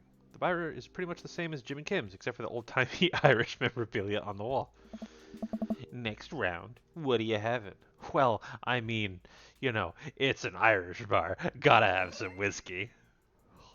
Let's do it. Robert orders 3 more glasses of whiskey and posts up in a garish green booth. Mary slides in and sidles up next to Robert, which makes me breathe in a sigh of relief. Let's sip this one, why don't we? Yes, please. Oh, you're just gonna knock it back, you alcoholic. Okay, so they're saying. So here's the thing. They're switching between a glass of whiskey, which I'm assuming is like an 8-ball glass. This is a mug, obviously. But they're shots. If they're shots, do the shot. If it's a glass of whiskey, sip on it. What's wrong with these people? I don't know what they're doing. Mary immediately downs her shot in one gulp and burps loudly. That'll put hair on your chest. You truly are the paragon of grace and beauty. Hey. Mary grabs my drink and sips on it. Hey. Dad, be a dear and get us another round, will ya? Oh, yeah. I don't know how to process this evening at all. I get up and order another round of drinks from the bartender as I head back and see Mary and Robert having a lively conversation. Robert roars with laughter. I don't think I've ever seen the guy smile, let alone laugh. I take a seat across the booth from them and pass out the drinks. So, Edith's kid snuck some pot brownies into the table at the last bake sale, right? And I spot that little hemp sweatshirted gremlin in the act. So I go up to Edith with the baggie, and I'm about to tell her, when all of a sudden she just freaks out at me. Oh no. Oh, wait. Did we give our daughter a weed brownie? Did she have bloodshot eyes? She said that was from crying though, right? I think she's okay. You're ruining the bake sale, she says. I should have been PTA president. Your roots are bad. Blah, blah, blah. So what'd you do? I told her to have a brownie and that everything was going to be fine. They both erupt in laughter. I politely follow along with the story. She ate 3. More laughter. Okay, that was actually pretty funny. She called the cops and told them that time had stopped. Mary looks directly at me. Do you smoke weed? What? Hey. You know, the devil's lettuce. I have 2 big fat blunts in my purse right now. Want to blaze? You with the feds? Worked hard for what I have and no 2-bit corner boy is gonna drop the dime on me. So you take what you're pushing somewhere else and I'll keep running my business the way I want it to run.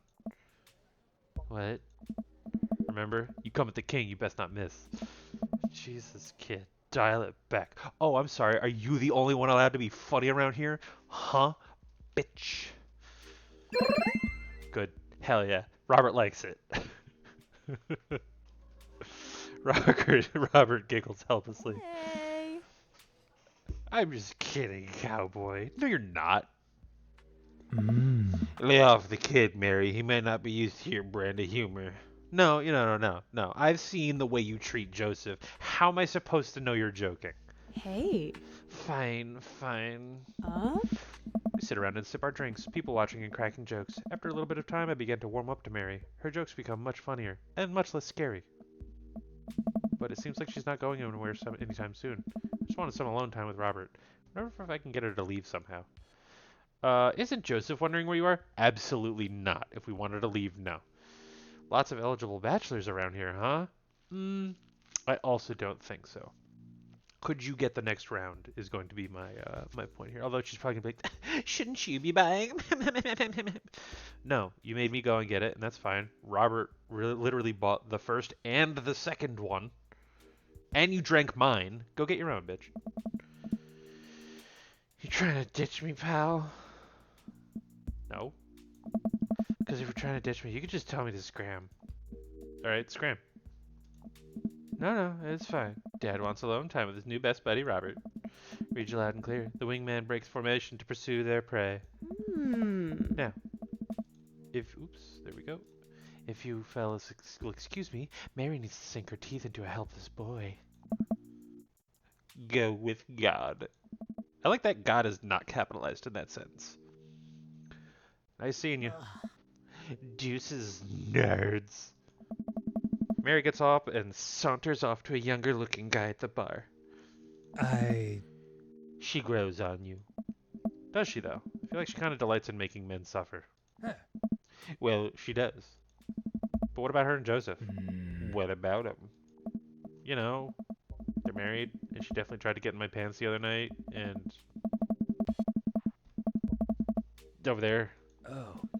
Oh, that's just a thing she does. She's harmless. Tell that to the boy she's hanging off of. Poor kid, poor kid looks like he's seen war. Oh, yeah. Robert lets out a hearty laugh. Hey, I got him to laugh. Oh man, I pegged you for one of those straight-laced types. Oh, don't worry, I got pretty wild back in my day. Still got a little wild left in you. I have a child I need to care for. Well, that's a shame. Catch you around, Robert. I head home and make sure to drink a glass of water and have a multivitamin before bed. I probably made the right decision, I think. Yo, he does. He abandoned his child. Or something went wrong and the wife didn't like him. Alright, here we go. So, not bad. I'm intrigued. No, I did good with Joseph. Cinema was bad. Paranoia was up. Whiskey. He liked the... What, was that not enough whiskey? Food Channel, Family Vacation. Silence. I don't know what these bars mean. Is that like how many people went with that choice? I don't know, man. Well, You've got dad. I don't think it was. Oh, Craig wants to hang out. Hello, Amanda's dad. All right, we're gonna save this right now. I think this was good. There is a so this isn't my normal streaming date. I've been having issues with my internet on Sundays specifically, which is weird. However, I may stream again tomorrow to make up because Sunday is supposed to be viewer's choice. I will feel it. The next few weeks are going to be kind of weird as far as scheduling because the big news is revealed that I talked about a couple months ago. I'm moving. I'm not going to be in this apartment. You may have noticed that the paintings are gone. I am moving piecemeal to a new location. This is a good thing. So I might be streaming on Friday if everything's adding up properly. Either way, I do plan on still keeping Friday, Saturday. I might move Sundays to Mondays. Just to kind of, for better internet purposes. My upload speed is terrible on Sundays. It's like really, really horrible. But I do want to continue this. There is a possibility I may do it again tomorrow as a 2-hour session, just to kind of catch up.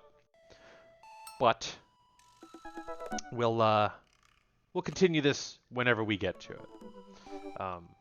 Anyways, thank you all very much for coming and dating some dads with me. Robert's cool and all. Again, still intrigued as far as what's he got? What is that? Yep, nope. All right. Still intrigued as to what his tragic backstory is. Joseph's very obvious what his backstory is. We're living it. Still interested in Matt. But anyways, everybody have a good night, and I'll see you next time. Have a good night.